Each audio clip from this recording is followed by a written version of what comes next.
fear we don't get much done, but that's what makes stuff fun. Oh, fear. I know there's something to fight, but if it's yours, it's mine.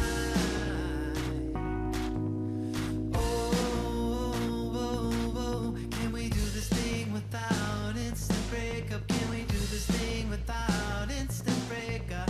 Ooh, I don't want to go that much. If we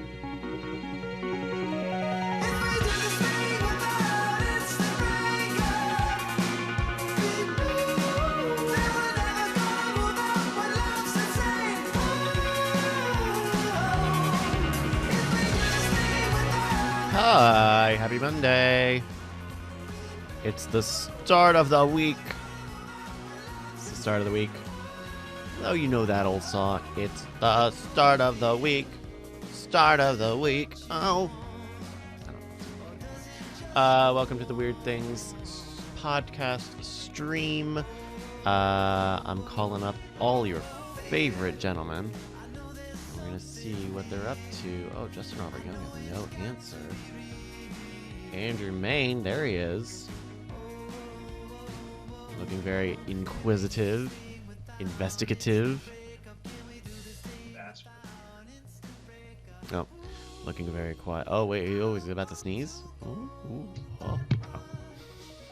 No, guys. Hello. Hello. How you doing? Good. I'm like so half asleep. Oh, yeah? Well, that's how it goes a little bit sometimes, unfortunately. Yeah.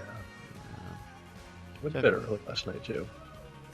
I was working on the Story Voice app, and I was changing like the whole way the memory system worked on that. And you know, it's one of these things where you you spend 12 hours to do something that if you knew what you were doing, it would have taken you 20 minutes. Yeah.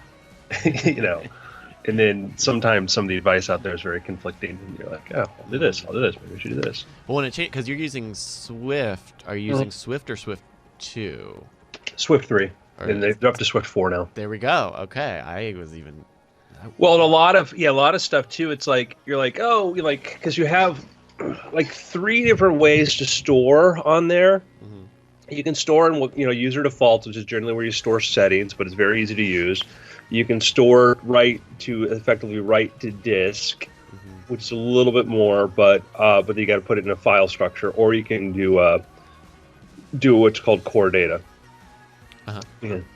And I found out, it's funny because I found the template I'd started on, because I used a starting project of just how to build like a little node app. Mm-hmm. And I'm like, and I had changed everything, because originally it was just storing everything as a string, and I needed to store it as an array. And so I'm like, when I redid all of that, and I went back, I'm like, oh, I'm having a problem because it's not persistent. Like if you crash the thing, everything got lost. I'm like, all right, let me go back to the original app and look at how it was storing. And I realized it didn't actually store it outside of just, in the, it didn't permanently store it. And I'm like, oh, That's pay bad, attention to what you're starting from, because maybe they didn't put in. And I noticed this, the tutorial I did, there was another tutorial they did where they were talking about a feature. I forget which one it was, but it was, they said, oh yeah, and this is the way we do this. Here's the code to do this, da da da. And I'm like, that's not what you said that is. That's not what you just told us we were taught, Yeah. But anyhow, got it all working. Isn't there a new thing? I don't know if this might be maybe like a year or so old, but there was a thing where like, the phone could like optimize storage, where it's like it'll. How does it go? I remember seeing a thing where like it could partially download just the important parts of an app first, and then you have is that something you have to run into? You have there's things called like lazy variables which wait to load. You have weak variables, which will be the first ones that it will like lose if it needs to. And then you have like if you're storing something that's like not written to disk or in a defaults or in core data, it'll stay there unless the phone crashes, restarts, or there's a memory issue. And it'll just start throwing away that data. Yeah. So it's extremely, efficient as far as how that works. Man.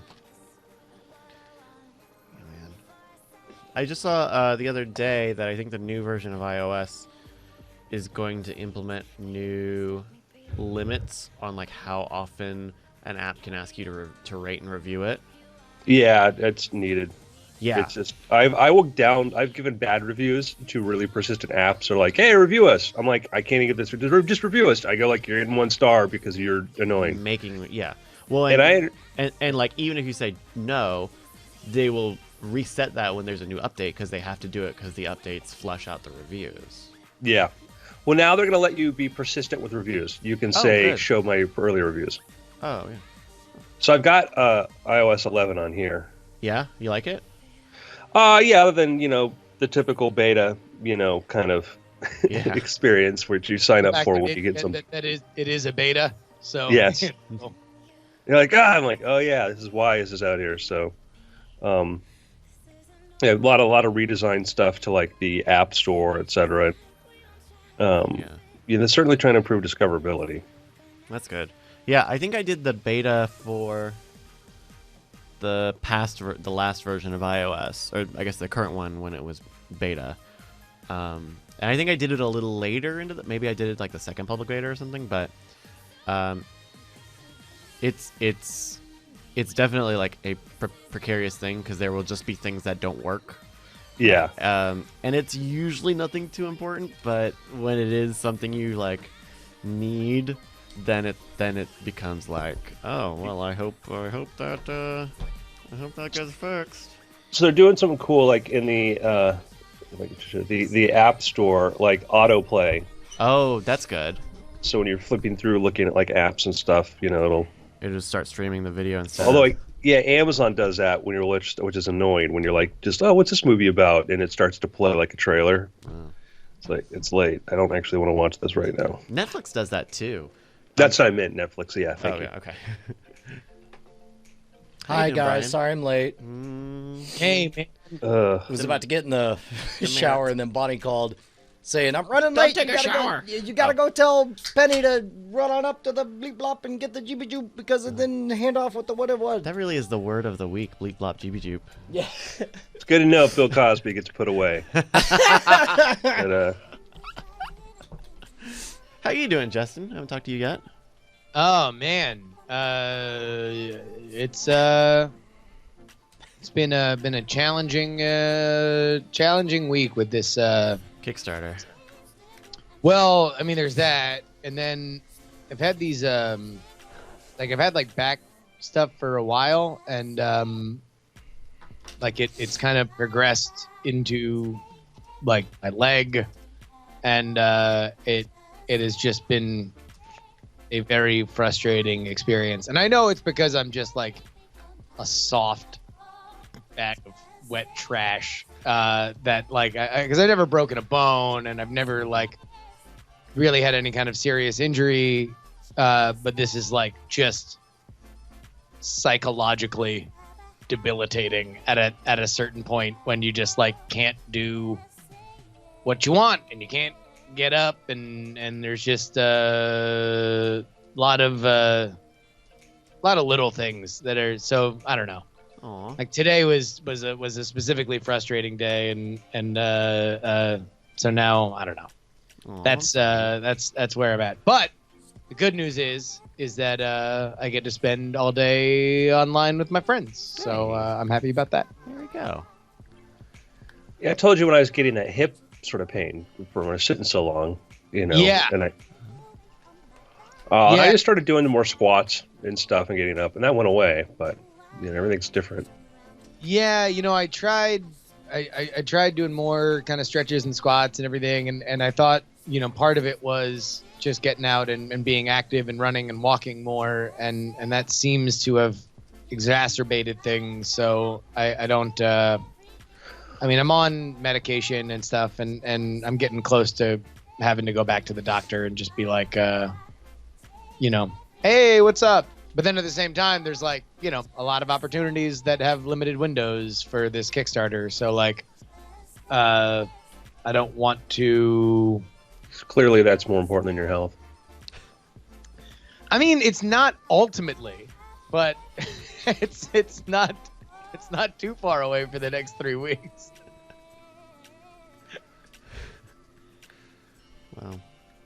Wow.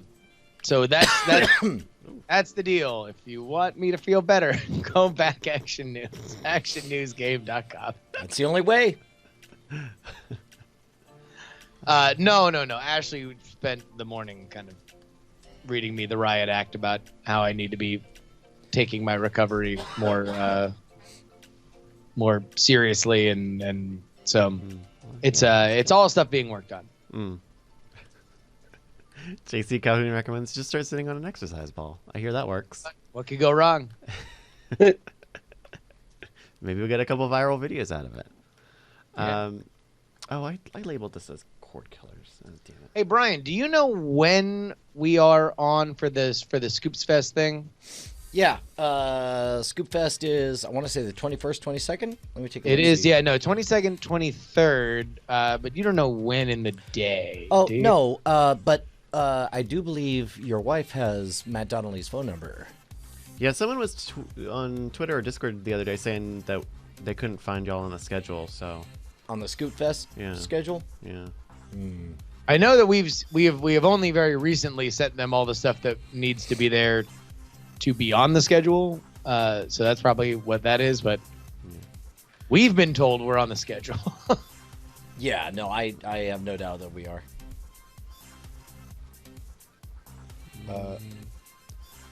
Comedy variety show at the Space Friday night.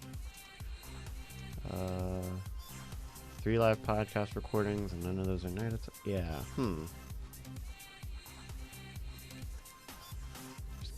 Yeah, I don't know. Cool.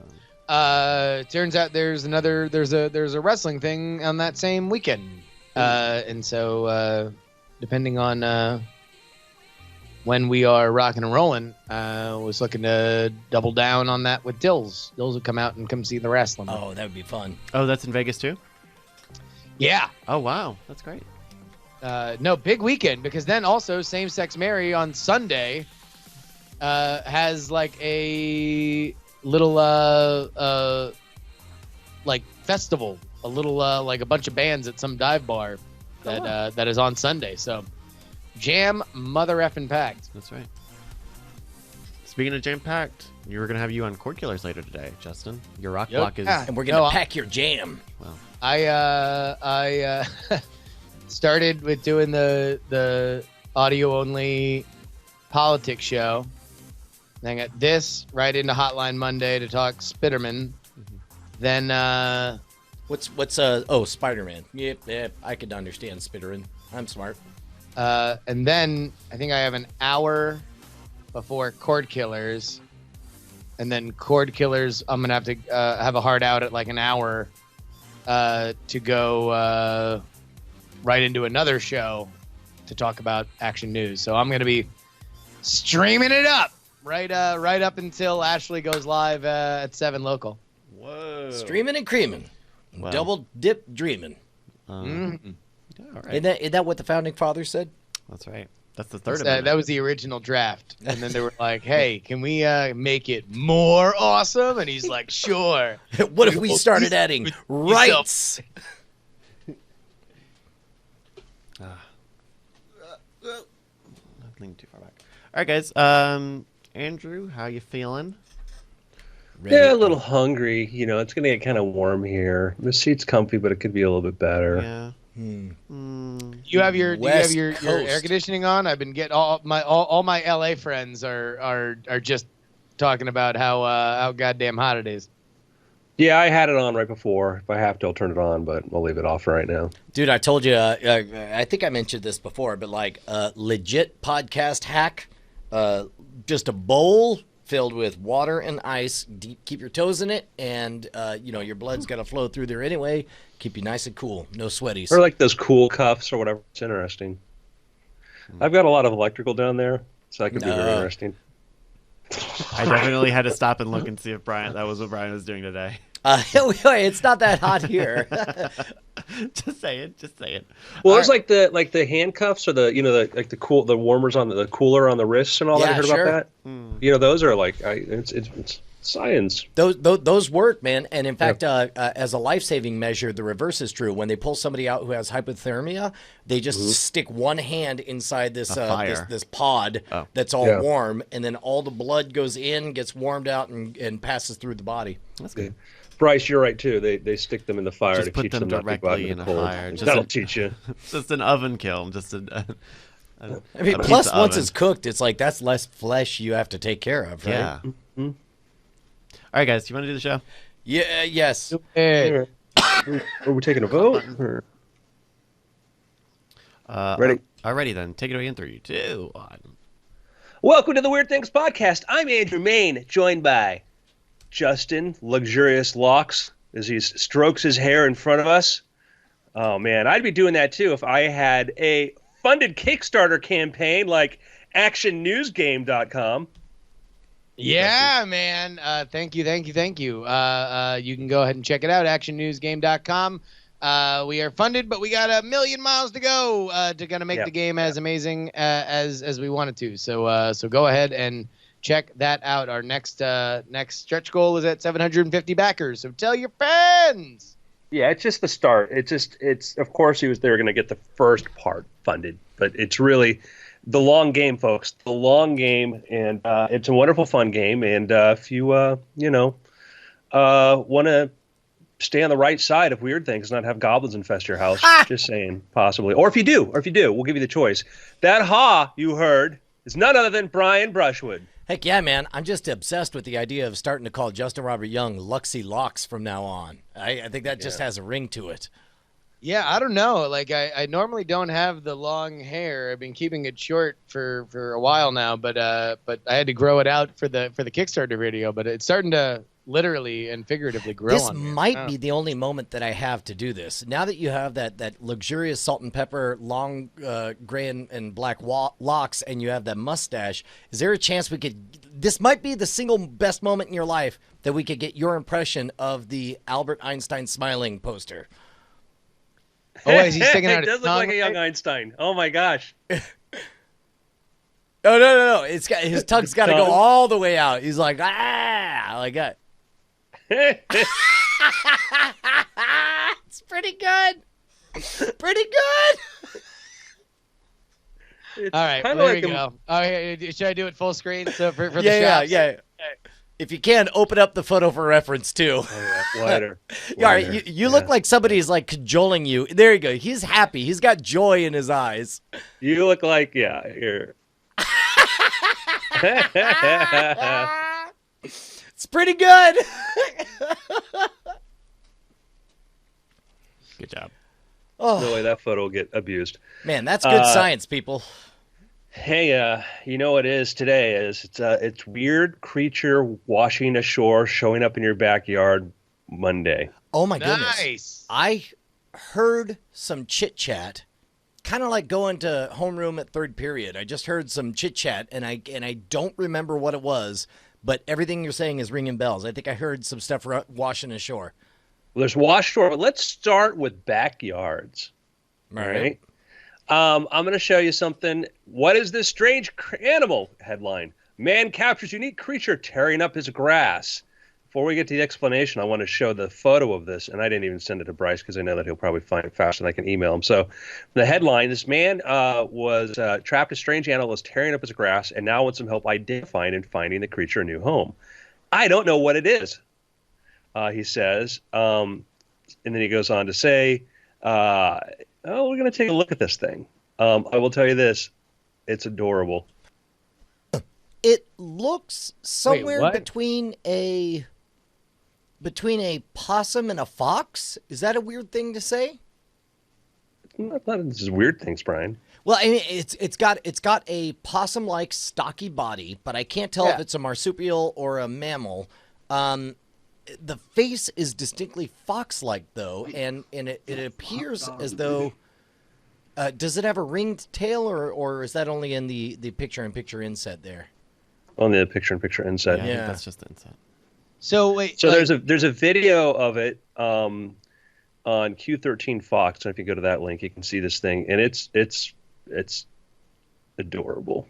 So it does have that kind of possum sort of look to it, but I guess the possum has the hairless face, right? Like, and look, I don't know. I'm not up on my possums. Man, All I'm right. looking at this. Okay, if you freeze it, this is a perfect this is the old lady, young woman Rorschach test, where it's like if you squint, it's a fox. If you squint, it's a possum. If you squint, it's clearly a dog. No matter what, it looks annoyed. Yeah, no, it looks like the sexiest possum ever. Like this would be the movie star of possums. He's chill as hell too. On one, if I squint, it's a possum in a cage. If I relax, it's a dog fox in a kennel with his best friend. Well, gentlemen, your animal expertise is interesting and unconventional and unorthodox. We have not definitively identified what it is, but I would say for some people, you look at it and you go, I had a different take at it. Dude, And can I just tell you, if it was in my house, my Father's Day present right here, I could finally use to mess with them. My kids gave me a DNA dog testing kit so we could find out what breed Kepler is. And I kind of love the idea of sending them something that's not even dog DNA and just seeing what they come back with. right. It's It's got to be raccoon. That's my take. It's got to be raccoon. Like an albino raccoon. Yeah. If you go back and look, like it first, like the face certainly has like fox-like features, but I had a fun experience once, and that was I was in Bozeman, Montana, at this ranch, spending some time out there. It was great, a really neat group of people there, and I got to go over to what was this old trash heap from like 30 years before, 40 years before, and it was with Jack Horner, the bone expert, the dinosaur expert, and I found this old sort of bone sitting there, and I'm like, oh, what's this from? And Jack just started doing this whole Socratic method with me, like asking me questions, like, well, what does this look like? What about the shape of this? What do you think would be here, and all that, And it was a very interesting experience, and he started to look at like, oh, what's really important? What are the first things you sort of look for? Because some morphologies, are highly adaptive. Other ones take a lot of time to change teeth, for example. Possum has those little sharp, kind of like little needle-like sort of teeth. Legs, limbs, things like that. You look at a fox is going to have more, of a, what would look like canine, although canines, certainly we've got different features there. So this looks to me like a raccoon. Wow. Yeah. You want to know, now that I look at a raccoon, it really is just like an albino version of a raccoon. Yeah. Like you realize how much you identify a raccoon by its coloration. In your mind, or in my mind, I'm just painting a skin of what I traditionally think of as a raccoon, and it matches perfectly. That's amazing. Mm-hmm. Yeah, but it's neat. But you change that one element to it. Actually, and I told you years ago on the show, I talked about them. I've had a couple my chupacabra sightings where I've encountered things that I know people would have mistaken for that. One was a raccoon with mange, and you take the fur off those things. Oh boy, it's a scary. Oh my God, creature. no! Just Google albino raccoon. Like nailed it. Like this is it's a little skinnier than some of the raccoons otherwise, but yeah, you would that totally makes sense. well, this report from WREG says WREG investigated, and we believe it's a young albino raccoon. Albino raccoons are not very common dude. and struggle to survive in the wild because their light coats prevent them from camouflaging. I did not even think about the age aspect because, of course, all critters look different as young adolescents than at full adulthood. And I could see him being younger and lithe, more cat-like, or whatever would make him all the more mysterious. Yep. That's pretty Man, good. this That's a good Horrible. one. This is like way wholesome for the Weird Things show. Like we started off, we solved the mystery, nobody died. Like there's no imperiling of Brian's children. This is an unexpected return to innocence. Let's see how long that lasts. We've got some other kind of cool news. There are 2 new species of creatures are found on Sulawesi, and this is I think a tiny little island in the middle of around Indonesia. A lot of really cool stuff there. And the nickname for this one headline is Tiny New forest goblins discovered look like Yoda, and perhaps the best National Geographic headline ever written. What the? Now, it looks like a tarsier to me, but I guess there's many different kind of species of them. But when you see this thing, you're like, oh, cool. But I love the idea that they called it a forest goblin. Oh my God! It does Look at look this like a little brown guy. Yoda with big eyes. Come to my jungle, you will. I mean, so here's the weird part. Like nowadays we live in an age where anybody can whip out their phone and take a picture of anything. I keep going back to the 1800s when man is by and large enlightened, but also living in, the jungle / forest or whatever. And the best way we have to communicate stories is not digital photographs that are exactly replicated with checksum redundancy and so on, but instead stories. Like, of course, everybody believed in will-o-wisps and goblins and all that stuff. That's amazing. Yeah. So let's go. We got another. We had a monkey invasion. Apparently, Florida's been having an increase in the monkey population, and a man's reporting that, like, some property they've upped infestation of like 20 or 30 monkeys, which has been encroaching there. But the most terrifying encroaching story of the day, and again, this is also from National Geographic. Did I just close this out? I think I did. The headline was camp counselor wakes up with his hand inside bear's mouth. Oh, it sounded like you said hand. Yeah, which is another word for hand. So let me pull this up. Because the version of that I read was his head. And the Washington Post also says discovers his head is inside bear's Sorry, mouth. head. Waking up to a crunching noise, and the crunching noise is his head inside of a bear. Slightly bigger story, Andrew. Slightly bigger. Brian, I had to give you somewhere to go with bigger. that. Had to give you somewhere to go with that. Okay. Dude, okay, so the story, because I read this first thing this morning because it's Weird Things Day. Guy wakes up to the sound of crunch, crunch, grind, and feeling his body move. A brown bear has his maw over this teenager's head, dragging him out. He starts screaming and flailing.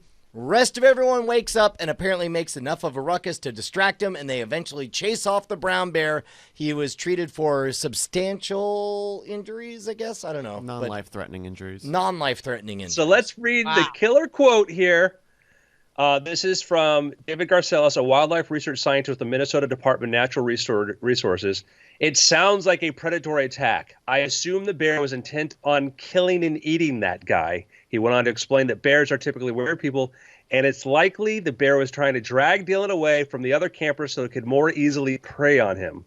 I mean, that would kind of make sense from the bear's perspective. It's like if you come across a bunch of sleeping anythings and you're like, well, the one thing I don't want to do is just dig in and then have to deal with everyone waking up. Let me just grab this one by the most convenient mouth plate on his body, drag away, and then you start screaming and everything's screwed up, and then you have to go home to your bear wife and explain why you came home empty-handed again, and that old nag won't leave you alone about how if you would just bother to forage like the rest of the other bears, this wouldn't be a problem. That bear she dated in college. Oh, jeez. His Mustang. And again with this one. I told you, that's a Kodiak. Totally different breed. You married me. I'm sorry. I can only grab teenagers halfway out of a campsite. So, like, that bear has to be intensely hungry to do something like that, right? Because that's very out of context for a bear like that to go into that kind of a dwelling and drag off a human teenager.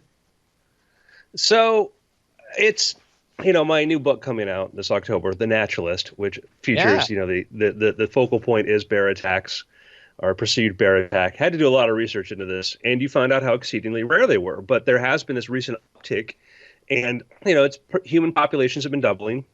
And also we're doing more too. It's not just, and people are like, we're more people. True. Yes, there are more people. we're also protecting more species and restricting hunting of certain things that were hunted back. Not to say that we should be killing off all these bears at all. I'm not saying that at all, but there had been, we've had humans in these areas for hundreds of years, and you've had some people that proactively sought them out to eat them because that was a major food source. I got a quick question for you, and I'm betting you know.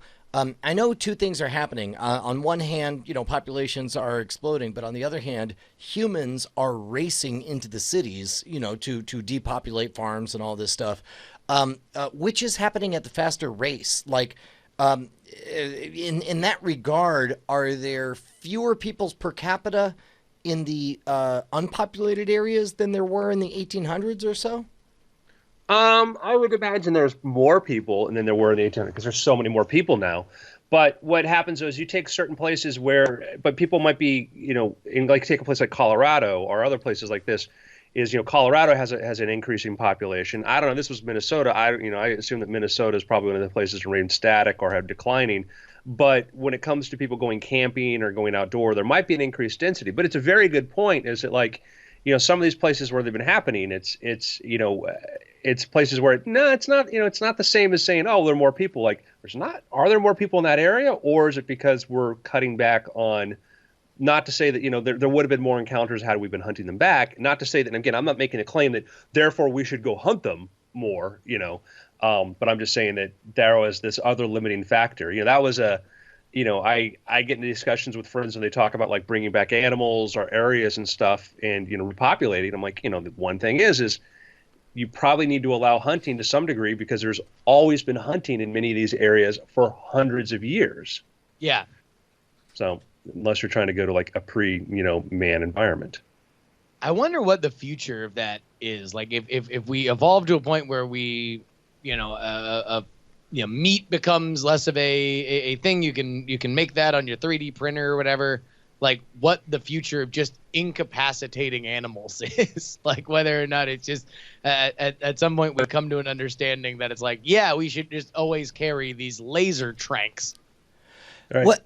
And also you have on top of that the very real right now concern about there's I want to say Radiolab did a really fascinating program on it. The idea of if you're under attack by a large animal, there's a good chance that it is a stud past its prime, a bull looking, getting overly aggressive, going out to just kind of tear stuff up. With the biological consequence of it being, hey man, you're out of the gene pool, why don't you go crazy and tear stuff up? And in which case you're morally justified as an environmentalist of fulfilling this creature's destiny. It's a weird, it's an open question. There's a book out that I have not read, but Matt Ridley did a review of at The Rational Optimist. And the book is The Inheritors of the Earth. And the caption is How Nature is Thriving in an Age of Extinction. And the premise of the book talks about how human beings are affecting, biodiversity and how there actually seems to be an increase in speciation.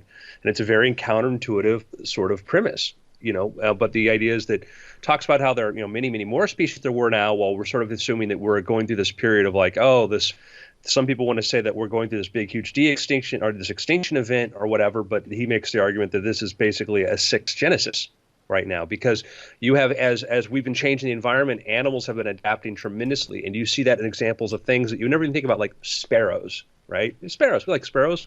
Well, sparrows were in one small, tiny part of the world, and they spread around the world with people. You go into urban environments, and this is an example I use, is you have raccoons, which are a forest animal, but they've adapted extremely well to urban environments to the point that often you forget how many of them there are around you at any given point. And, so it's a very, not to say it won't be a controversial point, but he's an ecologist, an evolutionary biologist. It produced a very, very, apparently oppressive, work explaining like, hey, not to say that, things aren't threatened, because things are, but the other side of it is that because of this chaos, things flourish. That's interesting. So if your goal is biodiversity, the intuitive thing is don't wipe out a niche that's already occupied, because that would reduce biodiversity. But let's say in two alternate realities, In one world, you wiped out the niche completely and you allowed all competitors to come in and start from the ground up to fill that niche. And in another reality, you made human initiated efforts to make sure that there was like a bare minimum standard, or it was just barely good enough to keep them there or whatever. I don't know. There is this, they give an example. It says, more new plant species have come into hybrid existence in Britain in the last 300 years than are listed as having died out in the whole of Europe. And it says, if you're sniffy about, Ridley points out, if you're sniffy about hybrids, remember you probably are one. All people with any non-African ancestry have genes from Neanderthals or Denisovians. So, the argument of the book is that humans must adapt and help direct change rather than attempt to preserve the world in aspic. So, the idea is that we need to, not try to preserve and, snapshot something, freeze it in time. And that's been one of the problems we've dealt with environmentalism, people's concept of history too, is that we have this idea of this is what it was, yes, right before they put a house there, but that's not what it was 50 years before, or 80 years, or 100 years before. And there are many different forms of nature to exist, and there's some animals been here for a while, some animals have not. It's just a very, it's a complex issue. There's no simple, easy answer. Yeah, I think that is a fascinating idea. Is when is the right time to preserve, right? We can't, Yeah, I think there's always going to be an inherent narcissism to making a decision that, like, no, even if the idea is, no, this is when nature gets to be allowed to take its own course. But it's like, not really, because we exist, right? Like, Well, yeah, and the problem is that, think about it this way, is that if you try to freeze it, we try to snapshot, we try to maintain an environment as it was, we thought it should be, it's like you're decreasing your ability to adapt to any sort of changes in environment, changes in weather, etc. And it's like you're keeping your genes the same, you're not bringing in the variation, and then you become more vulnerable. You make a vulnerable, if you treat a forest one particular way, which may have been good for a certain kind of climate, but after a period of time, maybe the temperatures go up, or it gets drier period, whatever, it's more prone to forest fire, and it's less likely to be able to rebound.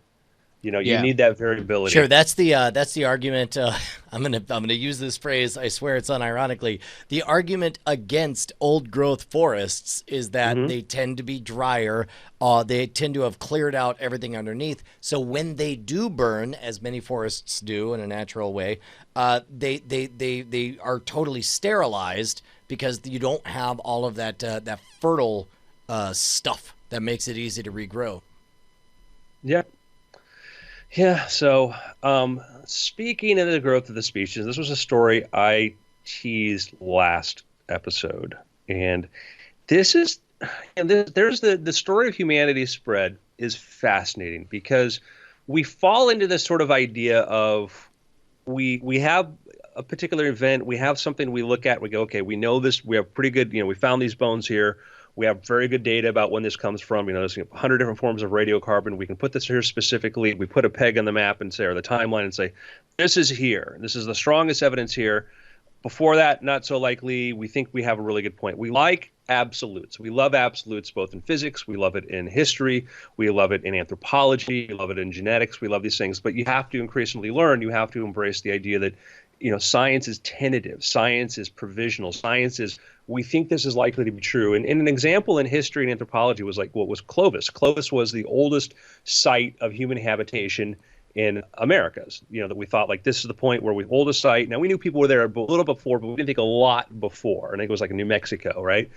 And if you had any site that you claimed was pre-Clovis, it was a bit controversial. It was pretty controversial. Part of it was because Clovis was very well established, but it was also, it's like, it made sense towards our migration map, like when people came through, like, yeah, this seems to be at the right point at which they would have got to here and whatnot. So pre-Clovis sites were very suspicious, but we've pushed those back by thousands of years now. We found other sites even earlier.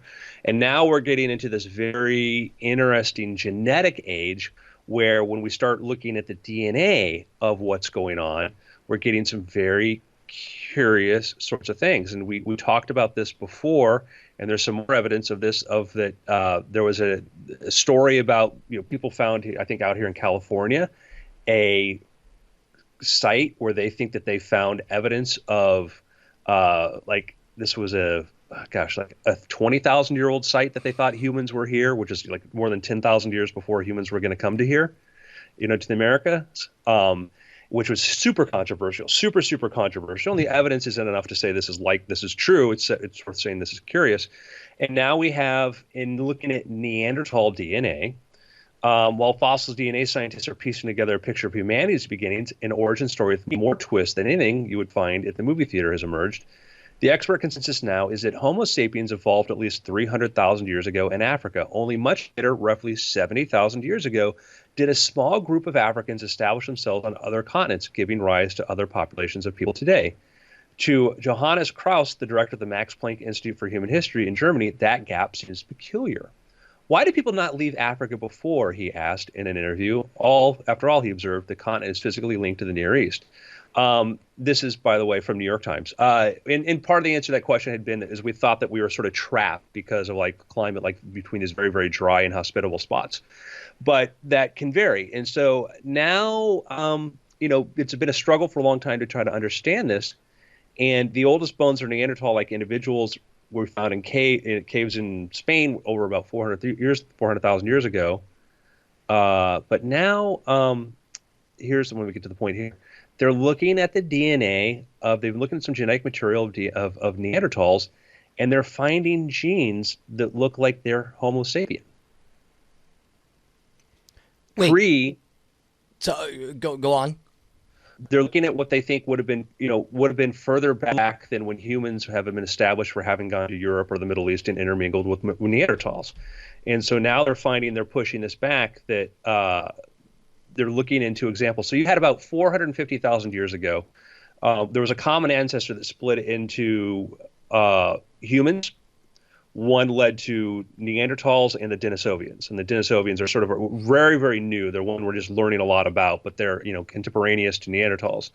So anyhow, they've been looking at the DNA mystery, but the realization is that they think that there may have been like a much later period. And so he says, he and his colleagues determined that all known Neanderthals inherited their mitochondrial DNA from an ancestor who lived 270,000 years ago. But he goes on to point out that, trying to find the point here. I can't find it. Now they talk about finding hybrids and stuff, and they're finding examples of what look like, pre when humans are supposed to have left.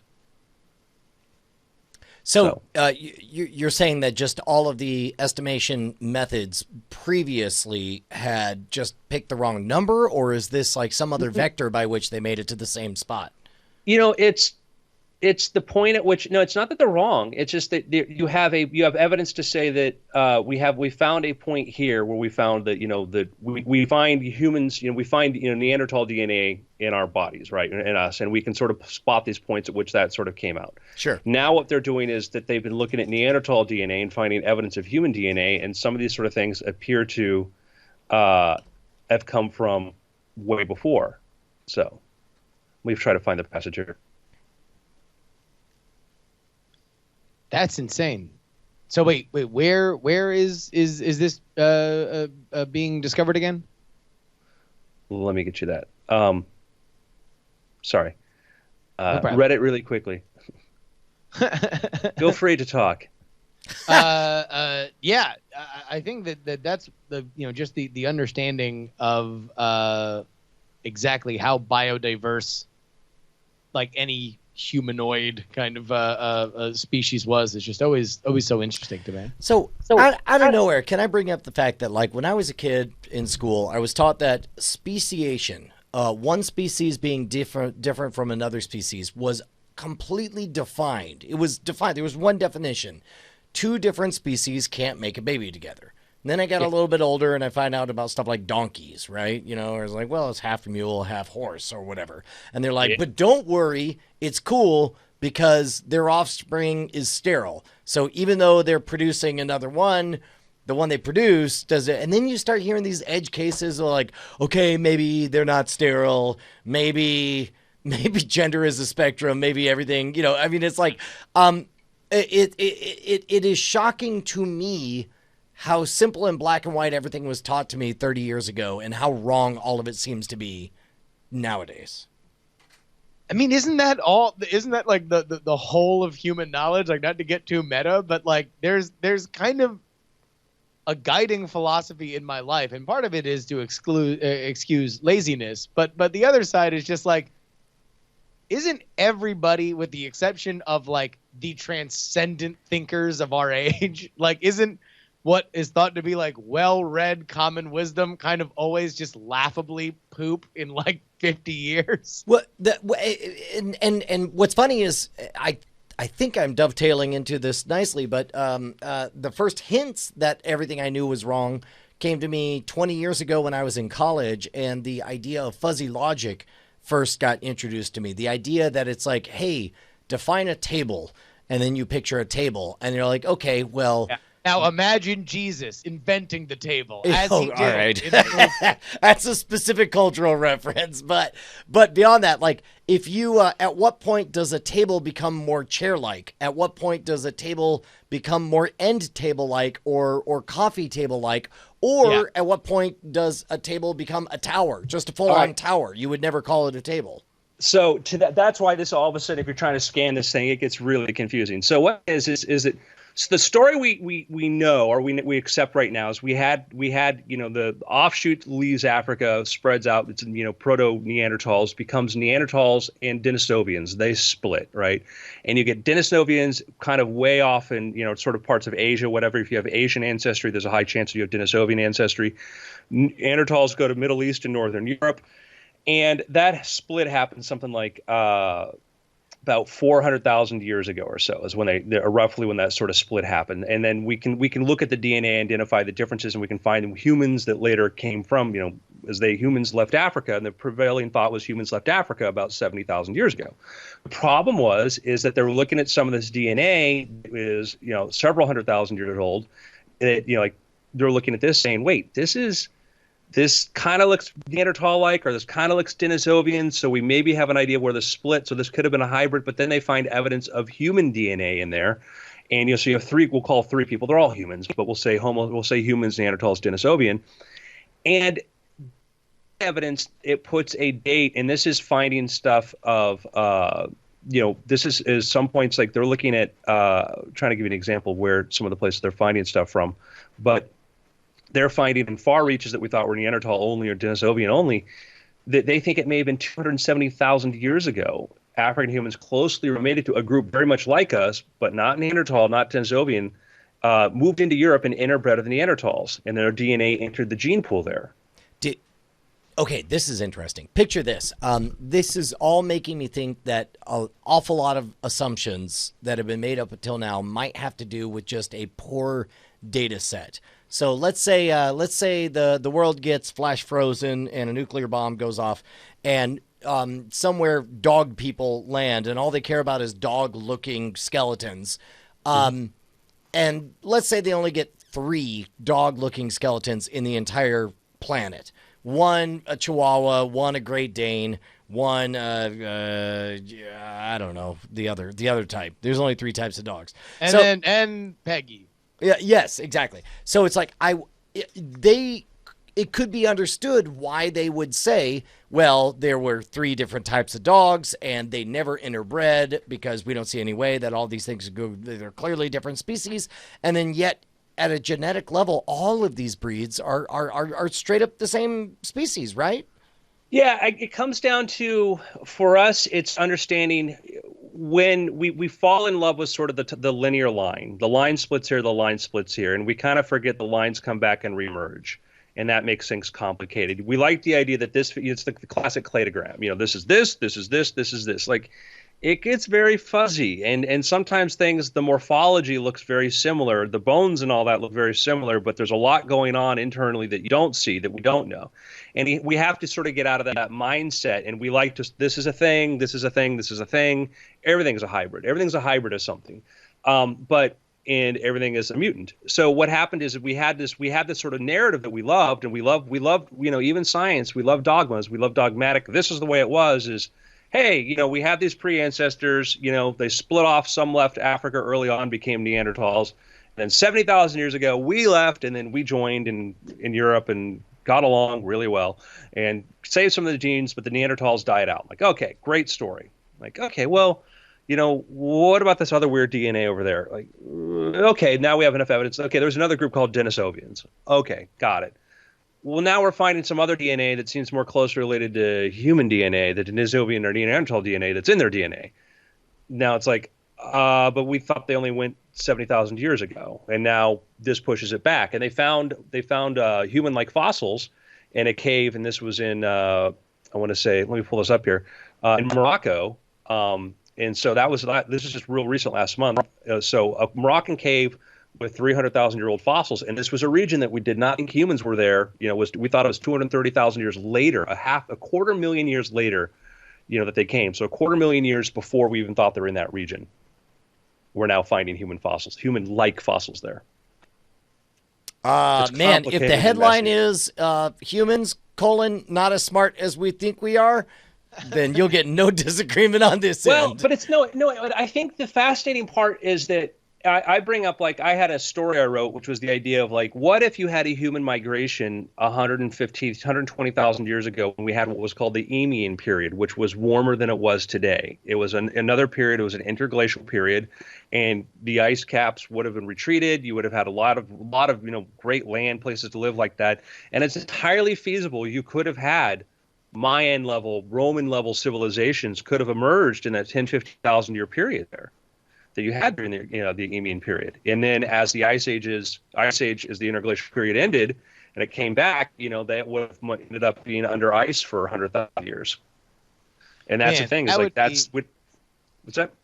Imagine that as like time travel tourism, that you're like, oh, like, sure, you can go to a really nice beach resort now, but like we have an amazing vacation getaway for you, like in what is now the English Channel or whatever, or in some, like in Doggerland or something. Yeah. Like imagine your summer home in this like now not non-existent part due to fluctuation of where water and stuff is.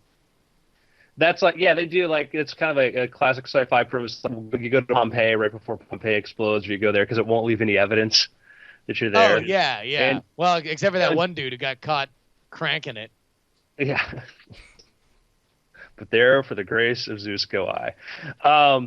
Did you not see that, Brian? Nope. All right. Well, we don't need to get into it. Oh, wait, you're talking about the Pompeii thing. Yeah. How believable is that? I mean, I don't know. I will put it this way. If I knew I only had seconds to live... It just seems it's too perfect. Like, it's too perfect. It makes me believe. Like, I don't know how much. There's got to be one guy in Pompeii. I believe it. Okay, but what are the odds that one guy also happened to get flash frozen, also perfectly preserved him, and it survived through the ages, and that happened to be the one that some artist cleaned up? I mean, look. I mean, you get some ash, you clean it up, you can make it look like a lot of different stuff. We all see what we want to see. That was not a lazy performance. Like, that dude is like Eddie Van Halen, like on his back, just working the frets. I mean, I think that's why I don't believe it. Okay. Because it just seems like I'd be huddled. Never mind. Oh no. Anyhow, Yeah. So, yeah. All right. We don't have to go any further into it. Do your own homework, kids. I totally forgot my other point, but I guess it's irrelevant. One quick point was, like, Doggerland's a thing we talk about, but I guarantee you, we ask 100 people, 95 out of 100 are going to have 99 out of 100 will have no idea what Doggerland is. And, the idea that there was this very big point of history where England and France were connected by land, and that was within, a scale that we can kind of understand, but it's, one of these things, it's just, it doesn't fit into, when we look at I love it when I look at a historical map, it's like, oh, this is like, Roman civilization, circa, 500, or the Greeks or whatever. And you're like, that landscape is not what coastline's not what that looked like. That's so different. And we have topological maps that can tell us what it's like. And we start trying to place these things in these maps that have changed, and it's not the case. So, anyhow. Yeah.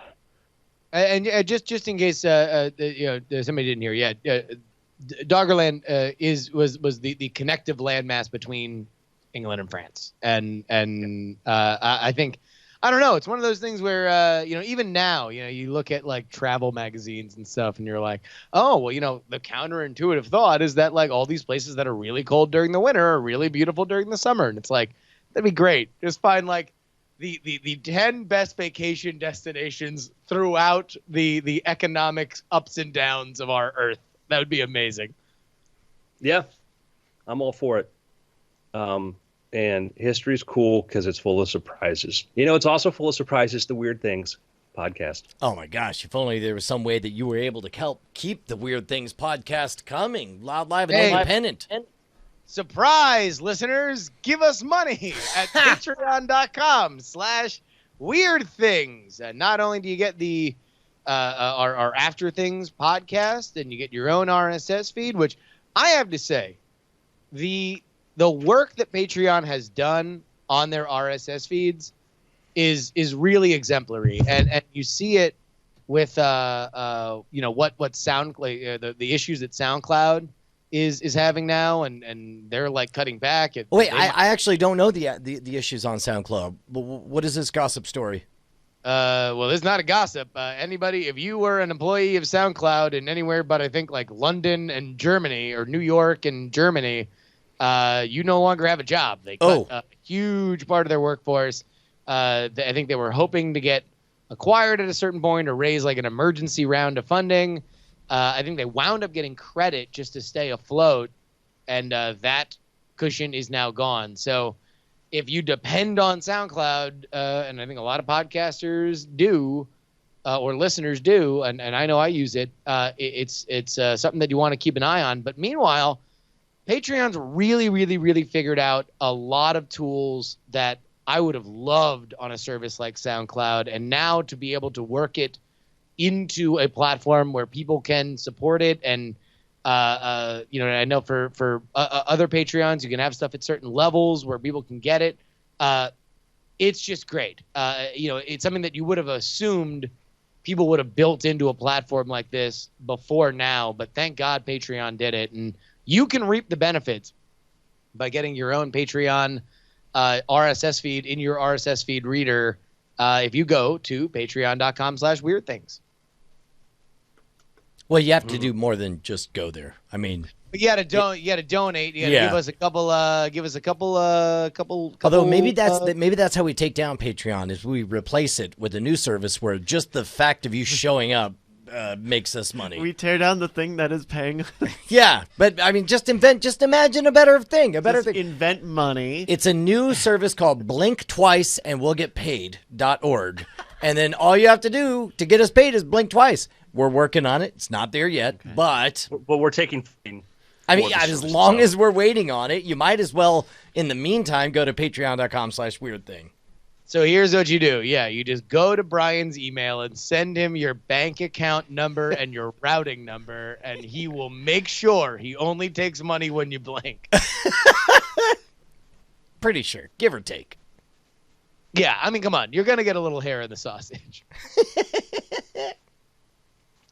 Patreon.com/weirdthings. Do you know what time it is? Anybody know what time it is? Oh, please tell me it's the time that I think it is, because I think it's 2:26 p.m. Central Time. Exactly. Oh. Well, that was anticlimactic.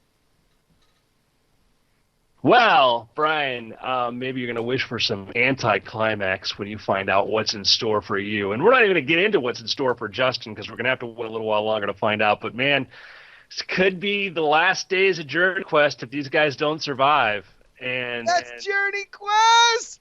I'm just telling you, I don't know if they're going to make it. Do we have a previously on Journey Quest? No, we don't. Oh, okay. Previously on Journey Quest, Brian and Justin were about to play UGG. Well, no. We were pranked and hazed initially by the UGG players in this hostile jungle survival town after narrowly escaping death by the hands of a maniacal Bryce. But apparently part of the hazing of this mysterious game is they tell new recruits to murder each other. We took it very seriously. Brian allowed me to escape into the hostile jungle, hopefully meeting me out there, but meanwhile is forced to play the game of UGG. So did we do one that we had for last week? Because I don't think we did last week's episode. That's right. We did not do last week's episode. But we do have a recap from last week. Oh. Oh, okay. Well, This this is- is. Well, I'm gonna make a bunch of edit notes here, and then give me a minute to find that. then. No, leave it as is. I'll he sends it to you now too, but it was a week ago, so it would have been lost. So I'm sending it to you. Wait. Oh. Are we saying like as long as we're gonna do an edit note, I can run and go pee real quick? Well. Okay. I think that's a great idea. Okay. All right. Ugh. All right. Hold on. Let me edit out point in. Okay. Show. Thank you. Ah, guys. Well. I don't want to tell him he couldn't go, Bryce. How's Next the thing you know, show? you're not even doing the pee-pee dance, you know. Yeah. Actually, hold on. We're gonna since we're fucking on pause. Yeah, I don't know what's up with your bandwidth. You're just- Probably sucking. you're- It's probably horrible yeah, right now. The wire is sucking. Too hot in LA, man. All the bandwidth is like fanning themselves and not wearing shoes and Ice, just the ice pool under the desk.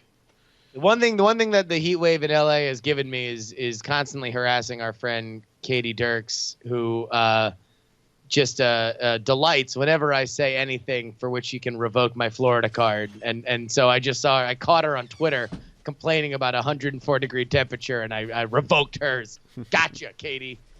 All right, we all good? Yeah. All right. Here we go. Let's find out what happened last time on Journey Quest. Previously on Johnny Quest! Rules of UGG are pretty simple, gentlemen. You have All right. to survive.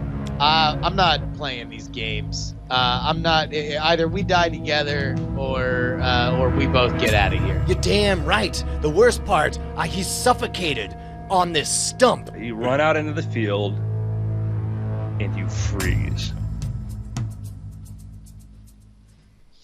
Yeah, So, previously on Journey Quest, Brian was about to embark upon the game of UGG with his fellow teammates. They'd heard how he had murdered his friend in some sort of a hazing ritual that was actually a joke where nobody's actually supposed to get murdered.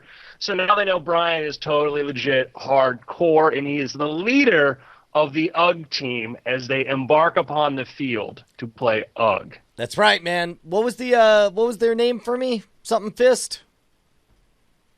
Hey, something fist, you're the man. I'm gonna be, since I'm not a part of this episode of Journey Quest, I'm just gonna be random extras. Oh, I actually, if I remember correctly, it was set up that we were going to hear your side of the adventure right now. Yes, we are, until he decided to rewrite. Because meanwhile, Justin, who had daring attempt to escape, had crawled, or a cowardly attempt to escape, more like it, had crawled through a little tunnel because they decided the plan was, I guess, to pretend that one was alive and one wasn't, but not have a body. They didn't really think it through. So Justin crawls through this conduit tunnel, emerges through a little vent, climbs out, and hears this shut behind him. He hears the vent shut behind him. He turns around. The vent is now shut. He can't open it. And he's in the jungle, humid jungle. Things are cooling and cawing, all just strange noises, and it's starting to get darker too. There's nothing a little more disturbing than a jungle at night with all the night sounds and all the fog and all the mist.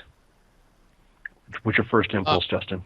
So my plan with Brian was to meet him on the outskirts of town. So what I want to do is find an exit point for the town, so I can wait for my friend Brian, who's definitely going to meet me, as was our plan. So you look behind you and you realize this vent came out of the bottom of a sheer cliff. This cliff goes up like 300 feet. It's like as if the town or the city was built in some giant caldera, and you're on the outside of it. So I'm screwed. Maybe. I'm looking around to see if there's any way to get back up to the elevation that I was at. The jungle gets to be too thick, but you find a little path and you some footprints, some human footprints on the path leading away. How many pairs of footprints? And did it appear to be carrying another body at the time? One pair of footprints and approximately $3 and change in their pockets. Okay. All right, I'm gonna follow the footprints because hopefully that's Wow. gonna get me back to the town. follow the footprints. They're taking you to the jungle. They're taking you away, and now you're winding over little hills and over climbs and over logs and over streams, and you hear things around you. Things are moving in the brush surrounding you, and it's getting a little bit darker. And you come to some area filled with a lot of these sort of grayish sort of rocks, right? And you get the sense that you're being followed. Okay. By something kind of heavy moving along. Okay. I'm going to scan around for anything I can use as a weapon. Is there anything I can use as a weapon around, like branches or? You find a very nice, almost spear-like stick. All right. I pick up my spear-like stick and I just I start muttering loudly enough that somebody could be able to hear me. I'm like, man, I bet you somebody tried to F with me. I would give them a real spearing right in the eye. They called me eye poker back when I was in high school because I used to spear people in the eye. That's how we got things done back where I'm from. Well, you see a lot of movement in some bushes off to the left. Yeah, thing I hated the most was log movers. That's who I really hate. They never screw with me. A voice yells out, yo, bro, easy with the spear. Easy. Oh, wait, I respond back, hopefully communicating in their native language. Whoa, I'm walking here. I don't understand you, man, but listen, let's easy with the spear, Spearsy McSpearsy, okay? Well, what? I don't know. Well, who are you? Watch it. You better cough up some answers real quick before you get the business end of this stick. Dude, I'm just a bro out here helping you out, okay? That's all. What's your name? I'm Steve. Steve? Steve. Steve, where are you from? Where are you? Yeah, where are you from? What's going on? Answer quick. I got a spear. I'm from around, all right? Listen, I want to help you. There's a lot of scary things out here in this jungle. All right. You need a friend. Well, how did you get down here? Where do you live? I live out here. In the jungle. In the jungle. I know how to survive. By yourself? By myself. I have some friends, mainly, sometimes. But mainly by myself. Did you used to live in the town? Oh, no, I don't go near there. Those people are weird. Have you ever been to the town? I've, looked at it from afar, but I've never been in the town. You ever played UGG? I've heard the noises of this thing, and I've heard people talk about UGG, but I've never played UGG. You don't know what it is? No, not my thing. Well, then no, I'm the best at it. And if you ever cross me, Steve, I'm going to UGG you something fierce. All right, bro. All right. Easy. Okay. So, listen, I got a little place over here. You want to go hang out? I'll go show it to you. You got food? I got food. I got magazines. I got, whatever. Got everything. It's great. It's awesome. You're going to love it.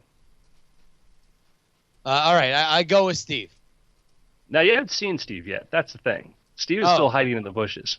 Oh, okay. Hey, Steve, rise yourself up to show me who you are. Well, I am standing, but you need to know something about me first before I step out from the bushes. All right. What's that? Well, this place you're in is a little bit different. The rules of genetics, ever since the big event, things played out a little bit differently, and I don't want you to be frightened. All right. You'll probably think it's really cool. You're going to probably think it's really cool. You think it's probably really cool. Okay. Well, go ahead. Lay it on me, Steve. Bushes start to part, and meanwhile, Brian. No, I'm kidding. Bushes start to part, and you see a furry face, hunched over shoulders. It's a giant sloth. What? A talking giant sloth? I thought for sure it was going to be the chimpanzee, man. No. Don't be ridiculous. Oh, my God. Wait, Steve. This is the coolest thing ever. Wait a minute. So you said the big event. What was the big event? Well, it was what started all of this. You know, it what caused all these sort of things to happen. And what was that? I don't know, man. I'm not into history. Let's go back to my cave and hang out. All right. All right. Wait a minute. Let's come on. It's just this way. Steve follows ahead, goes down the path. It's like this. It's really cool. What, you like video games? What do you like? I'm starting to remember that there was a certain. Come on, let's go. Let's go. It's starting to get dark. You don't want to be stuck out here. Let's get stuck. It's over here. It leads you down a path. You want to know what, Steve? I'm gonna go ahead and I'm gonna hit the road. Actually, I appreciate it. You seem like a real cool guy. What do you like? Like beer? I got beer. I got everything. Come on, it's cool. I'm just kind of a loner, being such a badass. I'm gonna just go a little bit closer. I begin to point my spear toward his eye. What's that? I begin to point my spear toward his eye. I'm a herbivore. What are you worried about? I heard tale. Oh, the people over there in the village. What did they say?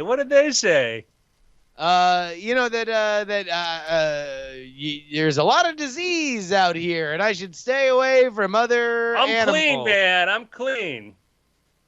Yeah, all things being equal, I've come from a long way away. I should probably just stay away. It's gonna get dark soon, man. You don't want to be in the jungle when it's dark. You do not want to be in the jungle when it's dark. I'm gonna take my chances being out here. Just get in the cave, man. Just get in the cave. I now take a very aggressive 2-hand on my spear stance against Steve, and I say, Steve, bro, calm down. Steve breaks down and starts to cry. I just wanted to be friends. That's all. I just wanted to be friends. Can't we just go somewhere and talk about this? Don't be such a P-word, Steve. Fuck up. We just want to be friends. Let's go get a beer and just talk it over, man. People say things about me and, things, the rumors, they're just not true. And what do they say? What do they say about you, Steve? Well, I don't know. It's the things they said. These things. Just trust. You can trust in me, Steve. Just go ahead and let me know what everybody says about you. Just stuff that's said. Just things that get said. Not everything that gets said is true. You can say it. You're in a safe space now, Steve. That you're I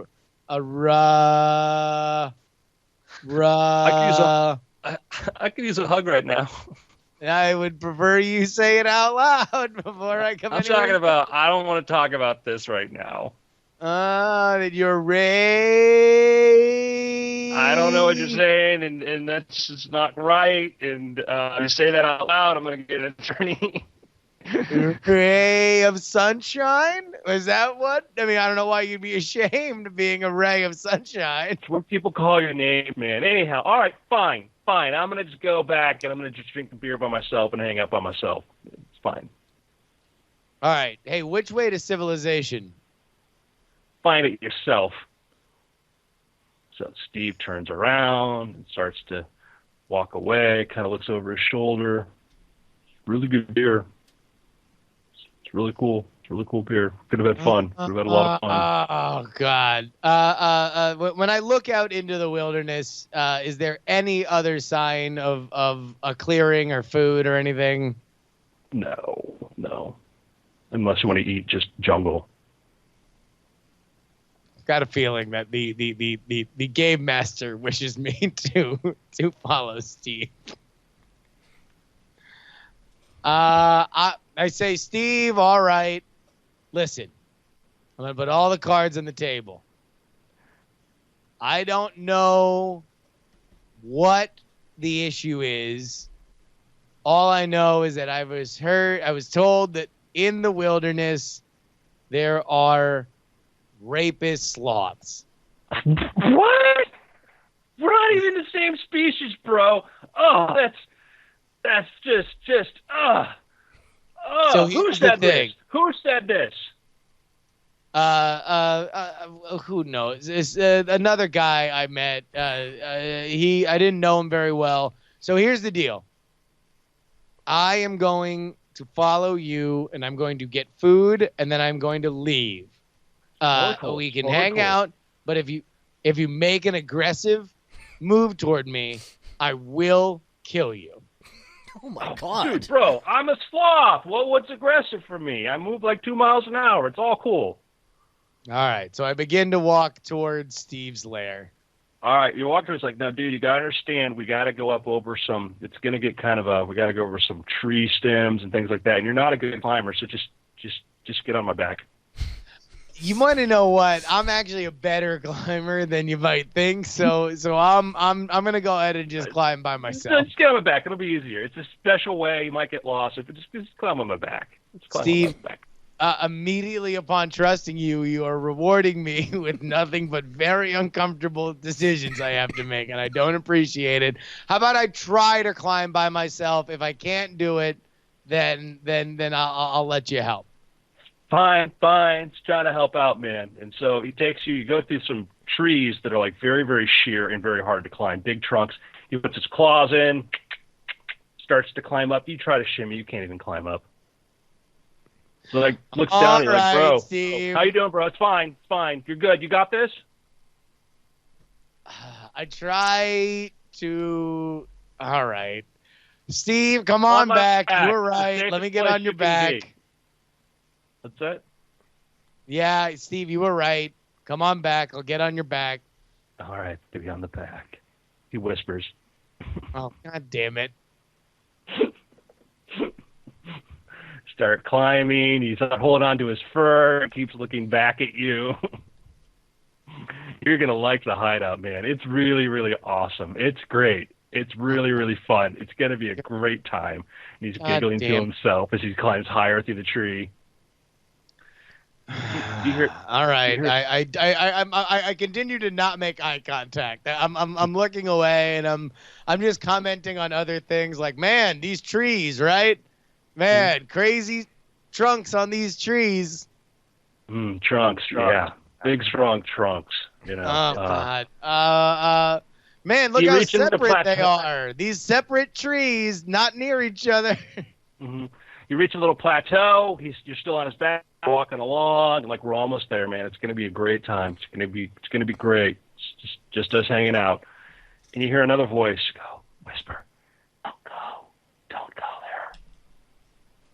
It's just small enough, like Steve doesn't even hear it. You're walking along, and you hear from the jungle again, don't go there. All right, dude, we're almost there. I asked Steve, do you hear that? Whoa, is somebody saying something? Steve turns around and looks in the forest. A lot of liars I out hop here. off Steve's back, and I say, Steve, I have now begun your trial. And I rap my stick on the ground 3 times, and I say, Oyez, oyez, oyez. The forest gods have sent me here for the trial of Steve. Isn't that right, woodland friends? Nothing but quiet. But I act like I'm hearing them, and I say, yes, fill me with your power. Steve, are you ready for your trial? Dude, you're making crazy talk. You really just need to settle down and chill out. And The first trial is here. It is the trial of a requirement. What you have to do is walk to your domicile and get me food. I will stay here and wait for your trial to finish. Hey man, not for nothing, but the trial of requirement is the most challenging and important of all the trials, Steve. I mean, if you hear me, I'm just thinking this. I'm off playing a game of UGG right now. Listen, guys. Listen weird to my head. Justin, all I'm trying to say is, what's your name, right? You look like a Justin. You could be a Justin, Yeah, right? no, right? I'm Justin, yeah. I'm just saying that you don't want to be out here, and I just think that it's best if you just, come hang out with me. And, I think sometimes you might hear some other voices in the jungle telling you things, and I think that you need to just listen to me because I know the jungle. I'm safe. And anything else that tells you there that you know that you need to do something differently is just liar. It's a liar. Liars. There's a lot of lying liars. A lot of lying liars out here in this jungle. We will let's go there. table the challenge of requirement for the second challenge, the challenge of knowledge. Oh, did somebody say challenge? It's me, your favorite spider. Can I help you with anything? My long tendrilled tentacles walk closely to you, my friend. Don't mind my fangs. They never molest you. Oh, no. Steve, do you know this guy? Yeah. I know. What did Steve say about me? I'm just a friendly spider. Spider, man. I'm just a friendly neighborhood spider. It's bad news, man. It's bad news. Better Wait. Is this more of his internet lies? Steve's on Reddit, you know. You should look at his history. Gone Shut wild. up, man. That's just, they make stuff up there, okay? They make stuff up about anything, okay? And so, Steve and Spider, man, we begin with our third and most important trial. Oh, the yes. trial of murdering each other. Oh, yes. And go. That's a great trial. Allow me to untense your shoulders. You're so tense. Here, No, let me put murder 1, each 2, other 3, now. 4, Now's the time for murder. 5, 6 of my Climb onto my back, man. I'll take you away. 8. Climb onto my back. I start rubbing your shoulders. Your shoulders. I brandish my spear at the spider. Allow me to remind you that my venom is quite relaxing. Many people say that it unclinches that which click-clacks. Okay, so I hop on. All right, Steve, let's get the hell out of here. We're out of here. Bye, spider. What? You passed all the tests, Steve. The forest Steve, creatures. Scurries away at sloth speed. You're not leaving me behind, are you? I hope you're not leaving me behind.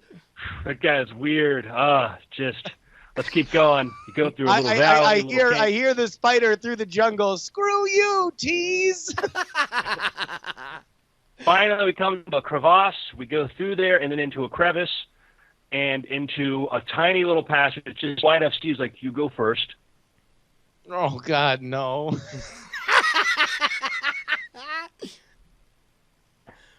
Why don't you go first, Steve? He's like, all right, bro, it's fine. So Steve crawls through the hole. It's like, big in here. You hear his voice echo. It's totally cool in here, dude. Come on in. I make sure that my spear is kind of with me and is leading me as much as possible as I squeeze through the hole. Off in the distance, you hear, "Are you still there, Justin? Are you still tense?" So you climb through the hole. It's dark. Steve's like, let me shut the door so that weirdo doesn't get here. And you hear the sound of a rock closing in front and all the lights on and it's totally dark. Hey, Steve, where's the light switch here, huh? Oh, I see plenty fine, bro. Real fine. Real fine. Steve, I'm going to need a little light here. Now it's quiet. Oh, God damn it, Steve. Next time on Journey Quest, the Battle of Ugg. And it may be the game of Ugg that gets talked about for the ages. It may be one of those events when Ugg takes place that Ugg is always exciting. Trust me, it's very exciting. But this particular game of Ugg may be one of the best ever. It's going to go down in the books. I believe it. Then later on, we'll find out what happened to Justin. All right. Walked right into the cave. I didn't have a lot of choice. Like there was literally I tried everything to do to not go into Steve's rape cave and yet there I am. You didn't accept my relaxing massage. That was always an option. There were two things. There were rape spiders and rape sloths and like all molesting spiders Yes, you can be consent. No, you can't have consent to be molested. Never mind. Let's not talk about that. Hey, we got picks? Who's got picks?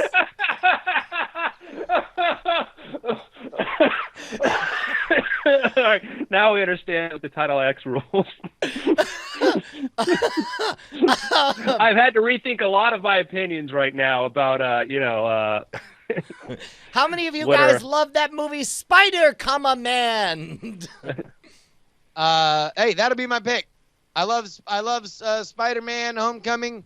Thought it was really, really good. I really like the script. If the rumors are true and Spider-Man plays a much larger role in the next phase of Marvel movies, then I will be very, very happy. I also think that it should be mandatory that Michael Keaton is in every movie. And Yeah.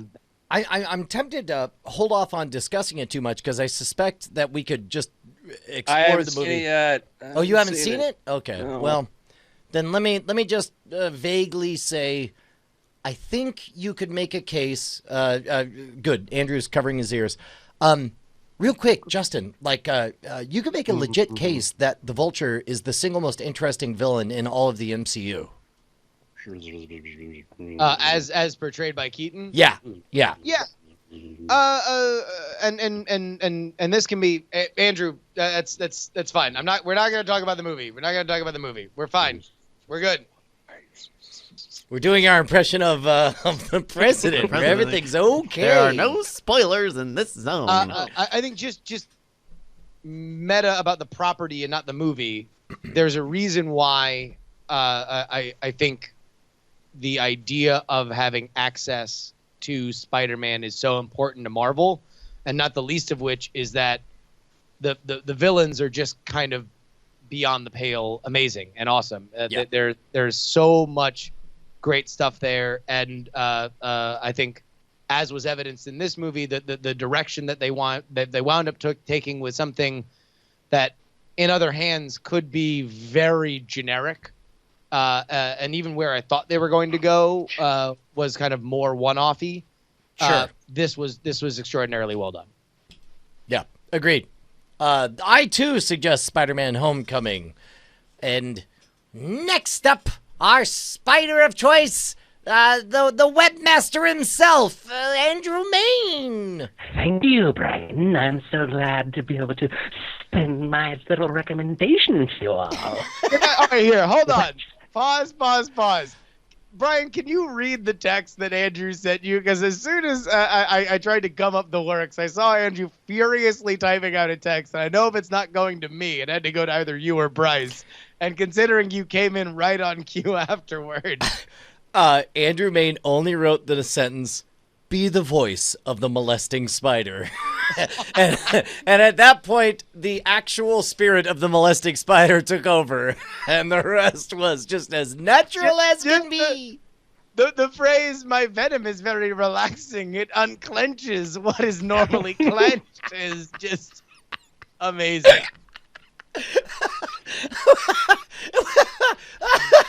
Yeah, Badweave says I went all method on it. Is that method? Okay. Yeah, if that's method, then Bryce, please leave the studio. Get out of here. All right, Andrew, what's your pick?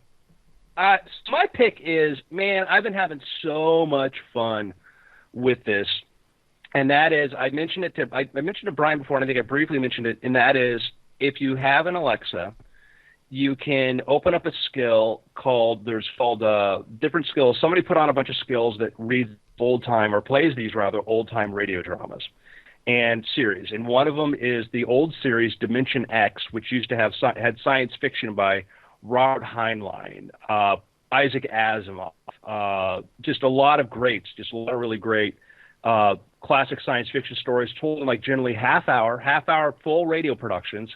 And this is from 1950, these 1950 radio productions of these. And some of these stories, if you're into sci-fi, you've heard before, you're familiar with. Some of them are different ones.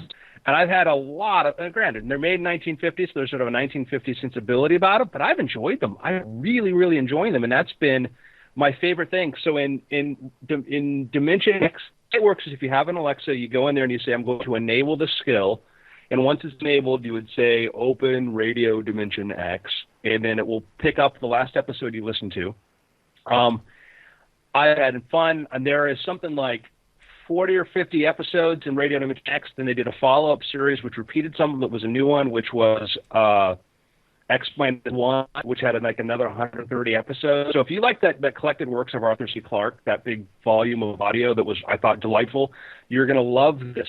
And I mean, there's like, they do a production of Robert Heinlein's The Roads Must Roll, which is, where it's like a story about the future where everybody moves on these moving sidewalks, and it's kind of got like, union politics and stuff, and it opens up with a union meeting, and it sounds like you're there, like they're in a meeting hall talking about this while the roads are rolling in the background. And it's that kind of radio production where they just tried to create a cinema for the ears. That is awesome. That's awesome. Yeah. So it's great. It's one of those things that I think, this is, we're obviously having a moment right now for voice AI or voice assistants, in our homes. And I think there's just such a second life for all the stuff that we are doing. And I can't wait until we have more of a totally interconnected experience. It's part of what I hope for the Apple HomePod is just something where I can seamlessly just start a thing and it starts playing, and I can take my earphones out and it's already playing, and it's nice and it's cool. And I don't know, I'm excited for more. I think audio content, new and old, continues to sing as this becomes more of an audio only internet becomes a reality. I am to touch back on like Radio Dimension X, one of the things that charms me is the idea that these were done in 1950. They're literally, if you listen to it in the middle of one of the episodes, they announced the breakout of the Korean War. Really? Which, yeah, I mean, they actually, these are like the masters were taken from wherever the rebroadcast, whatever. You listen to the outbreak, and then a couple of episodes later, you get updates on that, and these Wheaties commercials, which are just kind of amazing. Wow. I'm your Wheaties man. Like have it at 7. So you'll feel great at 11. But let's get some Wheaties now. Anyhow, point is, you think about this, that's almost 70 years old. Almost 70 years old when these were made. And if you go back in 1950, that would be like, I'd say it'd be like listening to radio from 1880, but they didn't have it. Yeah. And you think about how far away we are, but it's still how connected you feel. And it's funny because you listen to it and like, they talk about like they're in the future, like 2,000 years in the future, and like we'll call so and so, and you hear the sound of like a rotary phone being picked up, and oh my god, they're in spaceships, they're going to flying planets, and like the captain gets like an intercom buzz and says, "Mah, mah." It's these, 1950. It's 1950, which is 5 years after World War II ended. So it's kind of amazing, but how much the stories I've had so much fun with them. They're so, and it's not because it's the production values can sometimes be a little campy, but they're fun. But I love the fact, as you're pointing out, we live in an age where it would have been hard 20 years ago for me. I'd have to track down maybe somebody put these on CDs or whatever, but just by saying words, just by uttering words, radio dramas from 70 years ago now appear. Yeah, kind of cool. So, awesome. Groovy, gentlemen. Really been weird. More than usual. Yeah. All right. Quick break. I'm going to let my AC run for a moment. Let his AC And it's run not like for Justin a wanted to moment. go into the cave, right, Brian? I mean, he just wasn't like, I run off into the jungle. I did not want to go to the cave. In any way, I did not want to go to the cave. I didn't don't know. want I to go just into saw the how cave. tense he looked. He looked so tense. I was trying to not go to the cave so much that you had to summon the molest spider. I wanted to try to get you to go off to the molesting spider. I'm like, well, let me create the most scary challenge thing. Like, oh, I'll do the raping sloth. He'll run from the raping sloth. But no.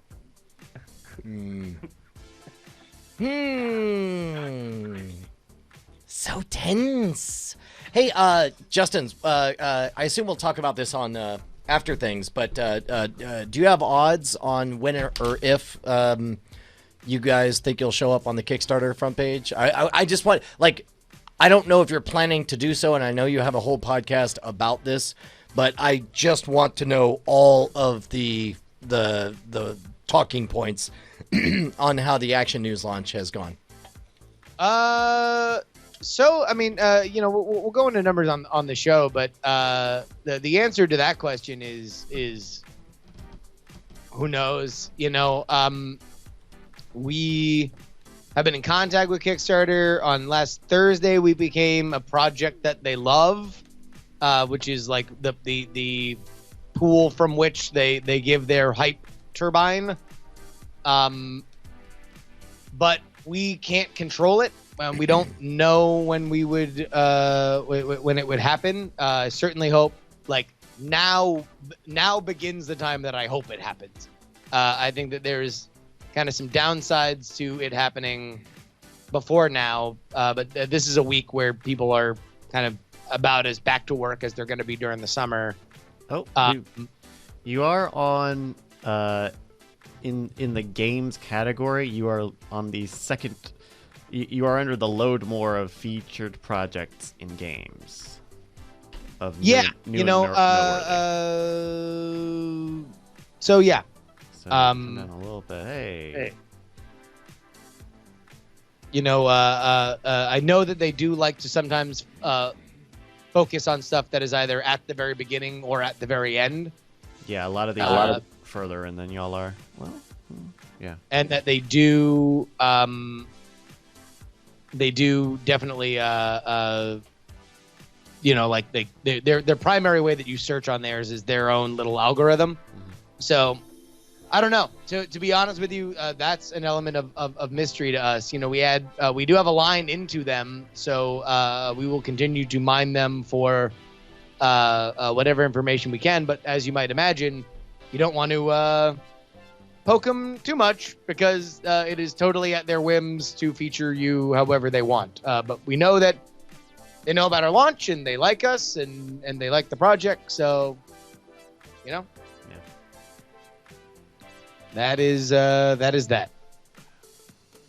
I wonder if some of this Kickstarter gold stuff is kind of siphoning off a little bit of that promotional hype for you guys to stuff that's already been on Kickstarter. Yeah, I think we asked to be part of Kickstarter Gold, but who knows? Yeah. All right, so Justin, you got to get out at 2, probably. Yeah. All right, so that gives us about an hour. Andrew, I did not get any emails over the past week. What? I did not get any questions over the past week, as I'm saying. After things. Sorry, I'm trying to buy my Spider-Man ticket so I can go see it for 45. Yeah. I almost. Oh shoot! Do we have any suggestions for what we want to talk about? I think I have any comment from you guys? Well, what I was just saying during the break was I would love to just get a deconstruction on where Justin is on his launch. I want as much inside hot goss as I can get. I would love that. Yeah, I mean, I'm down to do whatever. I mean, I think right now, I'll know a lot more hot goss in a week than we know now. Now it's actually not too fun of a story right now. But hopefully next week we have just a little bit more either good or bad news that'll be compelling. Cool. Got my ticket for 45 in my nice little theater with the laser projection and the reclining seats. Nice. Man, I really wish we could do something about your bandwidth, Andrew. Is that just a weird Wi-Fi thunderstorm? Yeah, I don't know. Justin's been coming in clearer than he usually does. Justin usually comes in kind of poopy. Oh, maybe he's a molesting vampire. Well, a vampire now. It unclenches what was once clenched.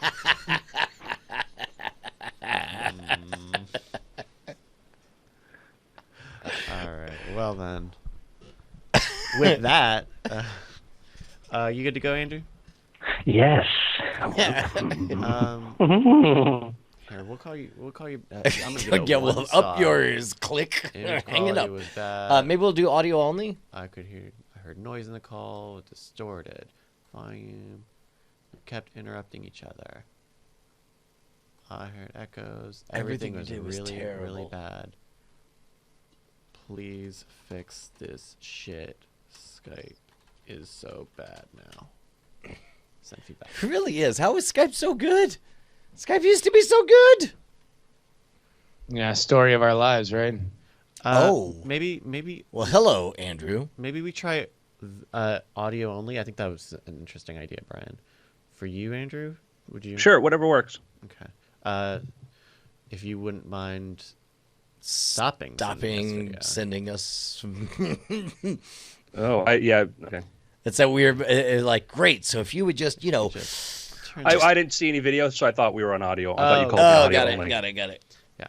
All right. Well then, take it away in 3, 2. Welcome to the After Things podcast. I'm Andrew Main, joined by Brian Brushwood. Well, hello, beautiful people. And Justin. ActionNewsGame.com. Robert. ActionNewsGame.com. Young.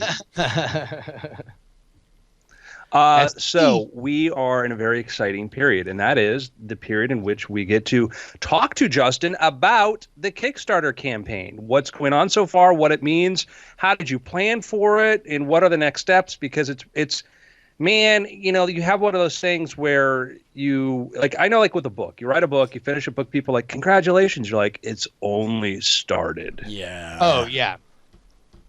Obviously the everything's gone well, really well.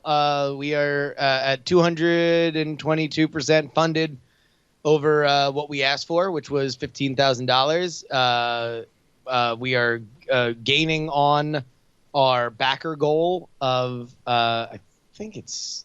I think your next unlock is 1,000 backers, right? No, 750. 750. So we are under 100 backers away from unlocking that, which is good. But this is the kind of secret sauce that I will give to you guys on After Things that I don't want to talk about much because it's not great kind of for the public consumption, but anybody who's listening to this I think kind of understands the spirit in which it is offered, which is that it's a little disappointing to look at the graphs between the Contender and this and see this lagging behind it, and ultimately we kind of knew that there was going to be the probability of that because we have to contend with the July 4th holiday, which we didn't have to contend with the Contender, but we did so well on our first day. We were hoping that the pacing would kind of make up for it, but as of yet, we have yet to kind of see some of the explosive growth that we saw from the Contender at this point. And part of that is due to a few things. The Contender at this point, it got featured on Kickstarter's Twitter. And I believe by this point had gotten featured in Kickstarter's newsletter, their email newsletter. We are a project that Kickstarter loves, which is cool, but we are, I think, 5 or 6 pages deep into it. I can hazard a couple guesses as to why we're being ordered at that level, and part of it is kind of a victim of our own success. Right, that we did very, very well and we funded extraordinarily fast, but that means that maybe in Kickstarter's algorithm, that means that, hey, we have doubled our dream. So, via con Dios. I still hope that we get featured there because I think that could go a long way to bringing us beyond what we made for the Contender. But the other element is us just pounding the pavement on getting more press and more of everything, basically. So that is the goal this week is to start calling in all the favors and talking to everybody that we sent demo copies and asking for some of the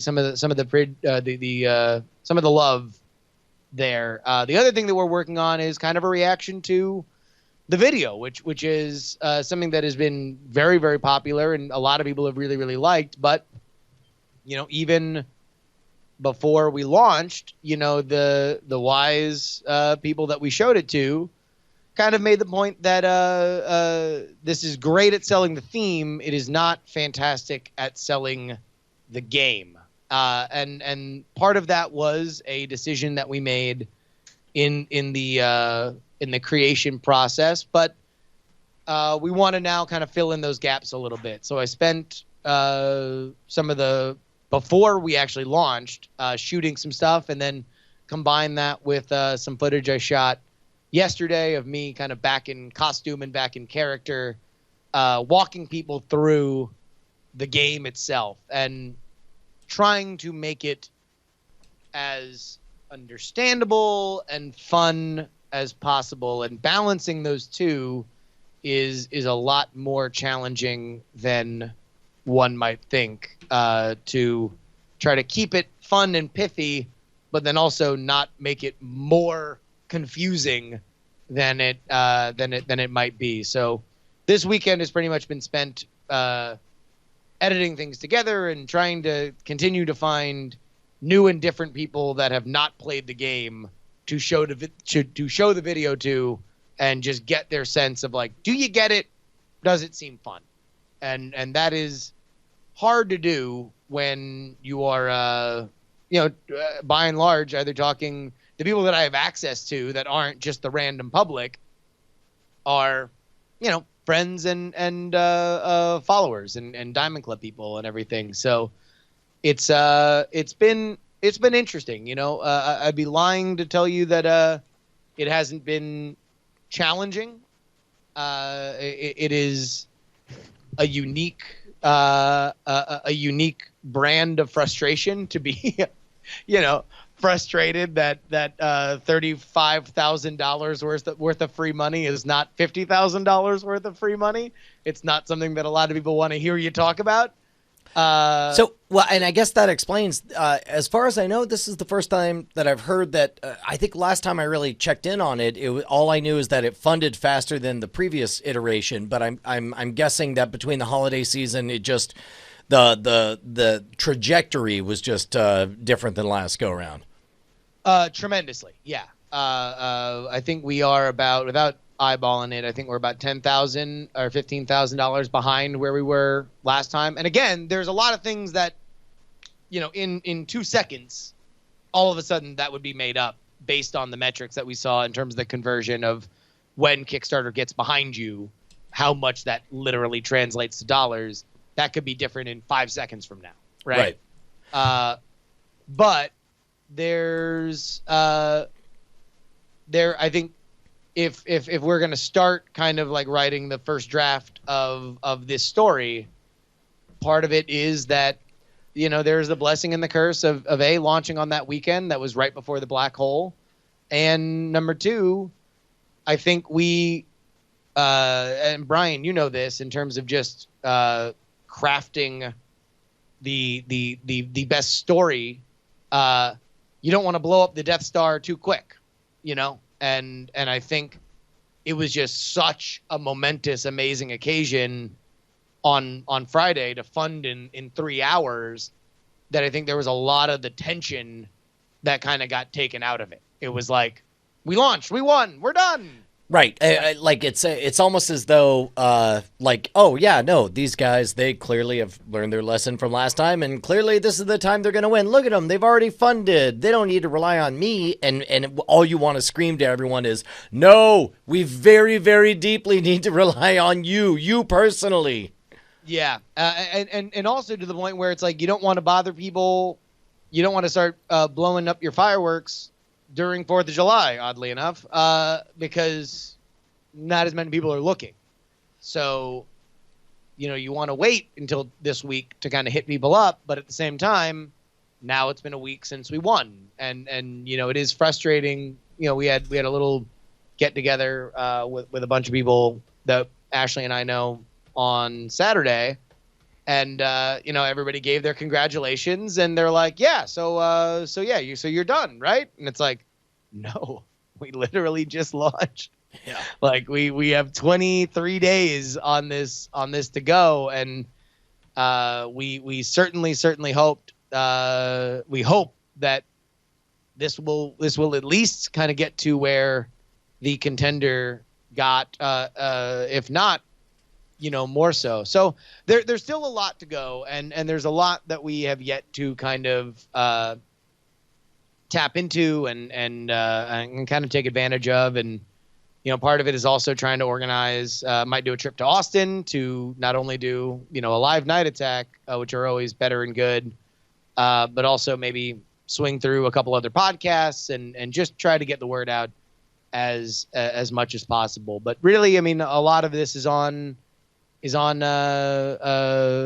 me now, and trying to work all those angles. So that's where it's at now. Again, I don't want this to sound dour, because it's not.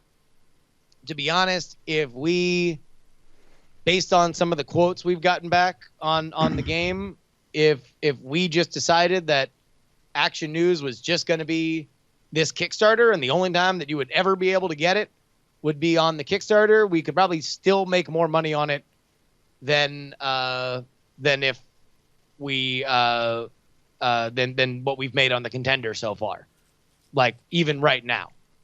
So, we're very. It is a success. It is a tremendous success. But at the same time, when you're that close to doing something even bigger, the desire just gets that much more. Sure. Well, and if I can, I don't know, from my point of view, it's like, hey man, sure is snowing a lot. Would be great if there was an avalanche. Oh, there's not an avalanche. Okay, well, here's where we have to do the default expected thing, which is work really hard to move all this snow. Yeah. And so that's where we're at. There's a lot that helped us with the Contender that is out of our control, and then there's a lot that helped us with the Contender that's more in our control, and that's what we're focusing on this week. That's actually a really interesting point that I'd love to get your feedback on. Is how do you, what lessons have you learned, if not this week, then from previous iterations with the Contender and so on? Whenever you're doing a team-based anything, all anybody wants is for the whole team to win. And we all have different jobs, and you as hype man, like what are some general suggestions for anybody doing a team-based project to make sure that you keep morale as high as you're able without overextending yourself? To be brutally honest with you, man, hopefully I'll have answers when we're done. Okay, all right. Well, and because keep in mind, like this is we've said on the podcast, this has been a very straining process on our team, and it's been beyond what I was expecting. And, for a team that was very ambitious and then had a very straining kind of launch, I think we are still kind of figuring out exactly where all the pieces go. I know that, what I've gone through, like with book releases, is that, you work towards something, it's time to release it. And if you're part of a team, man, it can be challenging when you have an idea on what you need to do, have an idea on what they want to do. And then in my own experience, it's like, and nobody can agree on it and nothing happens, that's like really frustrating. And I've always personally, I've always been fearful of team projects because I either don't want to be the most ambitious person on there or the least ambitious person in the project. And it's scary when, if you're the least, at least great, something's getting done. If you're not, if you're the most, that's great. But it's hard, and I admire the fact your ability to collaborate and get people together and work on stuff like these things, because it's, it starts off as a labor of love, and that's where it starts from. Everybody has an idea, they like something and do it, and that's pretty cool. But that's a challenge, just maintaining, everybody on the same page and getting things through and next steps, and when it can be very, at the point at which you're the most exhausted is when you have to put in the hardest work. Yeah, and I don't think that there's a lot about this that has scared me about working on a team, because I look at the end result and I know that it's just not something I would ever be able to do. Mm-hmm. But I do think that there is a tremendous amount of I know second guessing on my part on a lot, including just not being more aggressive of pushing up our timetable on when we could shoot the video and when we could have it done by and just Well, I mean, a touch back. I guess what I was going to get to is like the trade-off. Like I've always sort of gone for smaller scale things, but that's always limited what I can do. And the trade-off is when you work with a group of people. On one hand, is you don't get the same degree of necessary control of like, hey, I'm going to make sure I get it every day, make sure this thing gets moved forward. But the other side of it is, you work with great graphic designers and game designers, and the Guts and Glory, they're amazing designers. TSDL's got a great idea for game mechanics and stuff.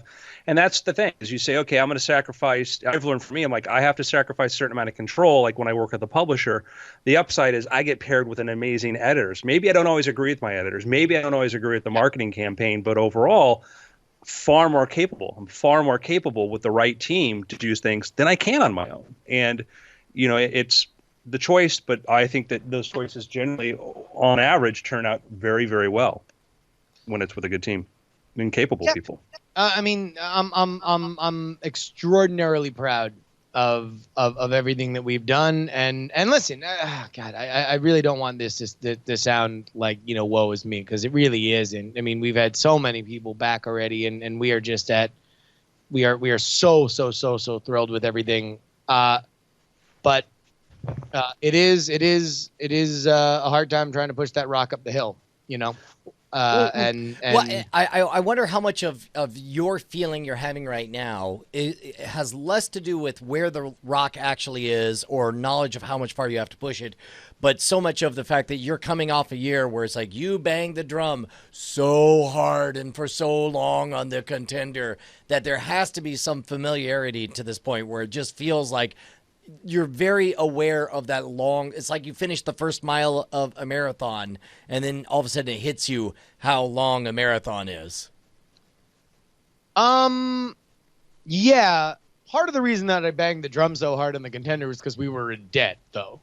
And the goal is that we're not going to be in debt. It was terror banging the first time. Yeah, like the goal not on this unlike one the is rapist sloth and the molesting spider. Oh, the molesting spider! Ah.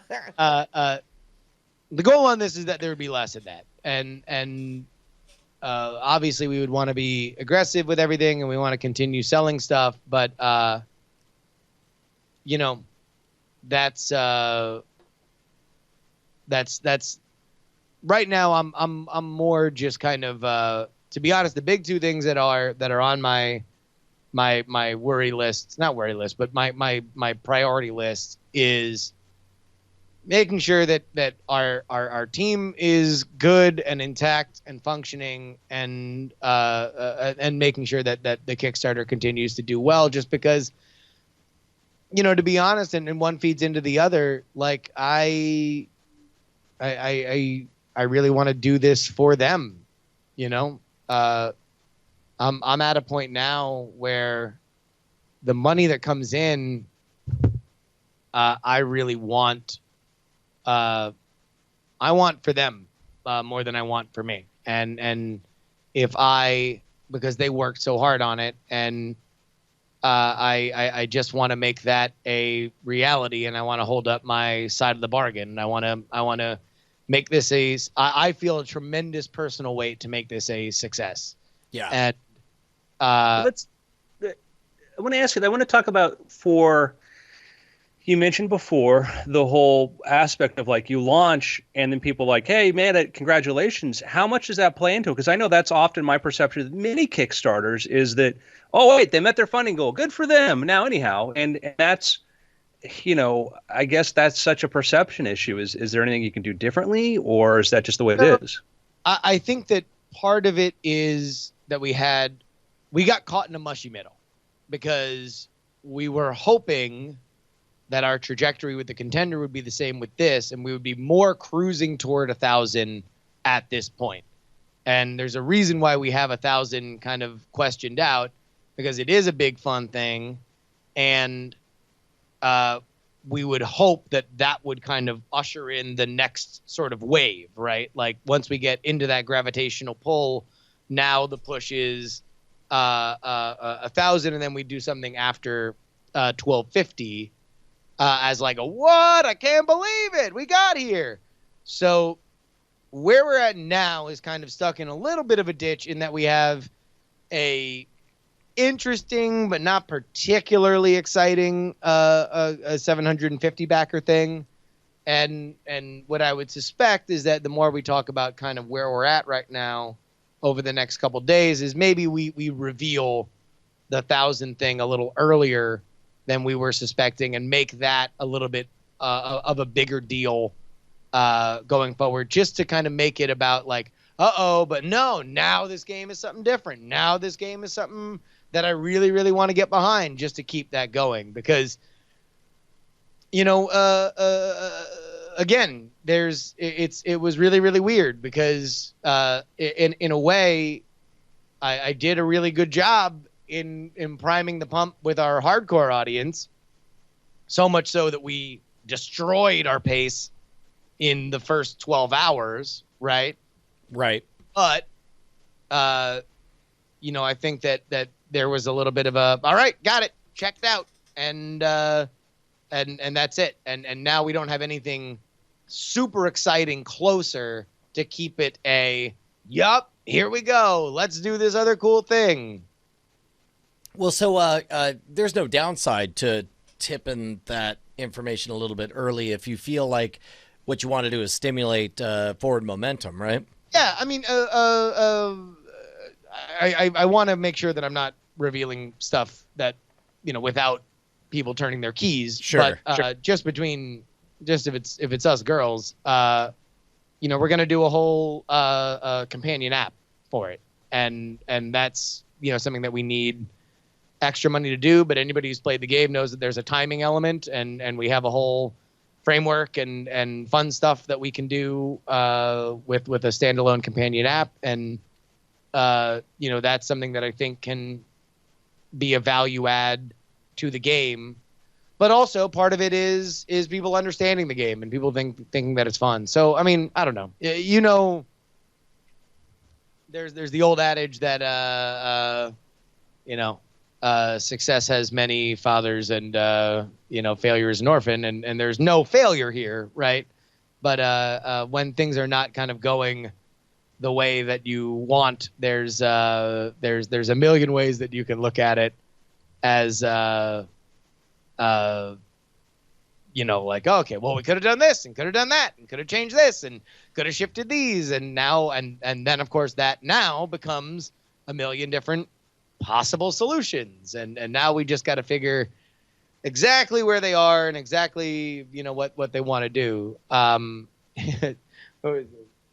Interbeard says he's a standalone companion app, an oxymoron. I guess so. Yeah, I guess it is just a companion app. It's not a standalone app.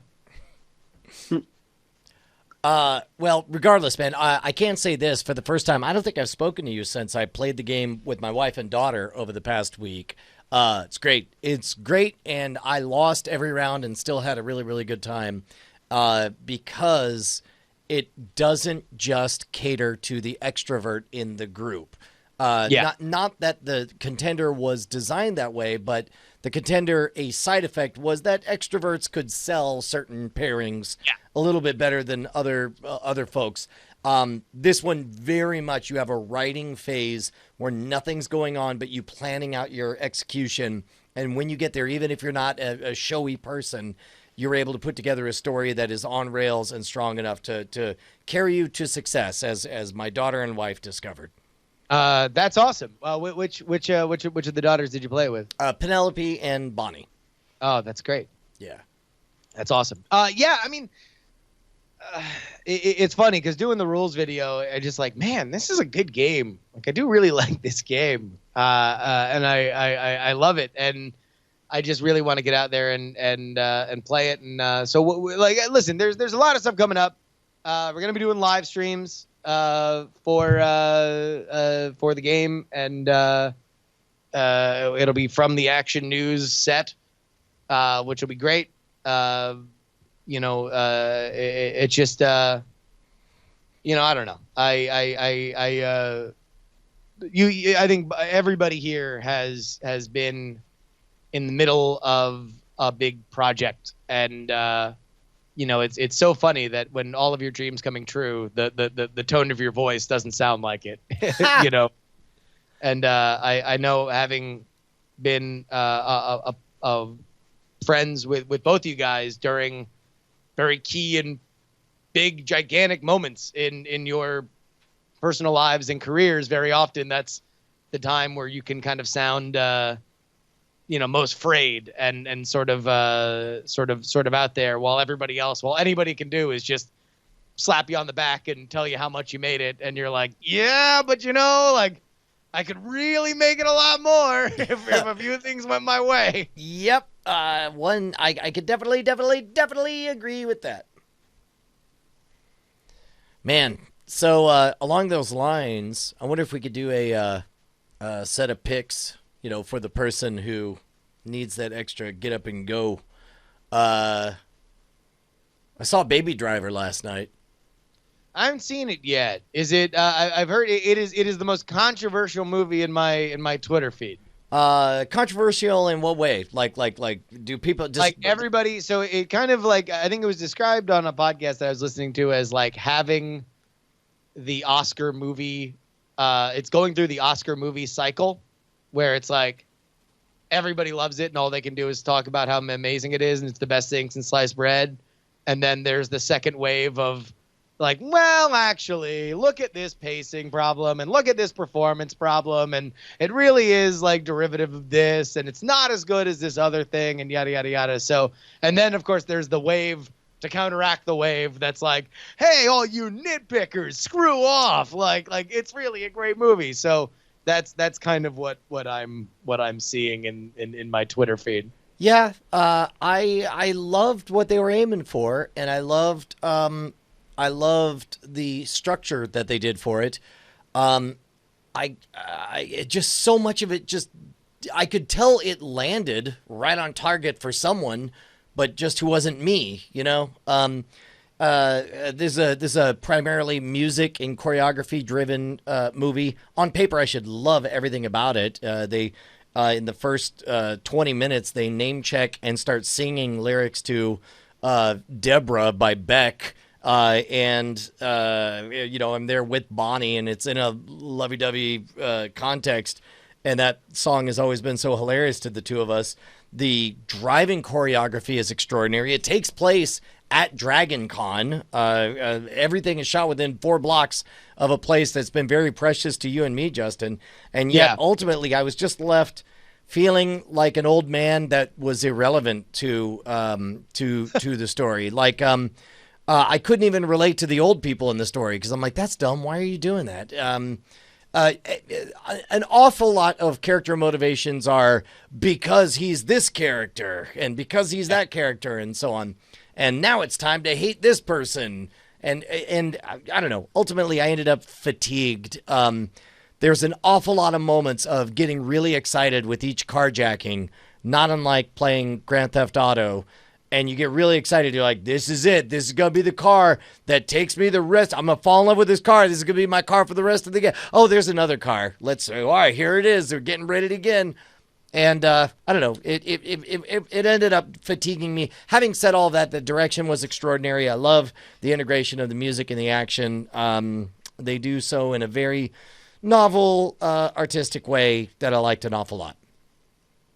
Awesome. My pick will be Fargo. I'm all the way up to the finale. We didn't watch the finale last night, but I'm excited for it. I will say that it is a series that I think somewhat unlike the previous two, I felt took a little bit longer to kind of build. But man, when it gets humming, there is kind of nothing like that very earnest, weird, macabre brutality that is Fargo. Yeah, man. Is Andrew still there? Going to double down on my radio Dimension X pick. It's so much fun. How physically are you listening to it? Is it just on Alexa, or Very are you physically, Brian. but can you listen in your ear holes, or do you have to listen for the whole room? So it's available in other formats. So it's like their Radio Dimension X has been released, and like I've tried before, like with like downloading the files from like on Amazon Music or something like this, and it was hard to get back to where it was before. And I think somebody's released them onto like iTunes, or into Audible, but they broke them up into like 4 or 5 different things, and it's public domain. So you can get it from like archive.org, and you can just get all the episodes there. Mm-hmm. So that's another way to go do it. So I have the Echo Dot in my bedroom, and I have a little pillow speaker that I use. So I just plug that into the Dot because the Dot has a little speaker out. So. But there are a lot of different ways in which you can get it. It's brilliant, and nobody should ever tell Andrew that that's not the most brilliant thing in the world. As soon as he told it to me, I'm like, I need to buy. You should sell it as the main pack. It's so brilliant. The pillow speaker? Just the Dot plus pillow speaker. Yeah. It's just perfect. It's great. It's great. That would be a doubly adorable for me because that's even back in high school. This would have been early 1990s. I would tune into AM radio stations that on Sunday nights would play old time radio theater because I love the idea of listening to a story with my eyes closed. Yeah, no, it's a fun. That's my, I go to bed and that's how I listen to my audiobooks. And I live in an apartment, so sometimes it's been louder. I think sometimes my neighbors get annoyed, so I just do the pillow speaker. And sometimes I've dated girls that have no problems with the audio playing. Sometimes it keeps them up. So, Clever. Yeah. All right, gentlemen. It's been after. Huzzah.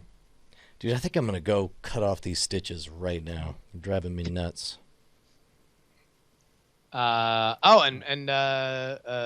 Just a programming note, folks. No Hotline Monday today. Scott forgot about his doctor's appointment. Oops. Well, cool. Well, we got Cord Killers coming up in about 2.5 hours. Yeah, man. I got a bit of running around to do. I'll be there. I'm going to use this time to go get some food. Good call. Groovy. Thank you guys so much. We're gonna finish up some stuff here. Alright, we'll see you guys later.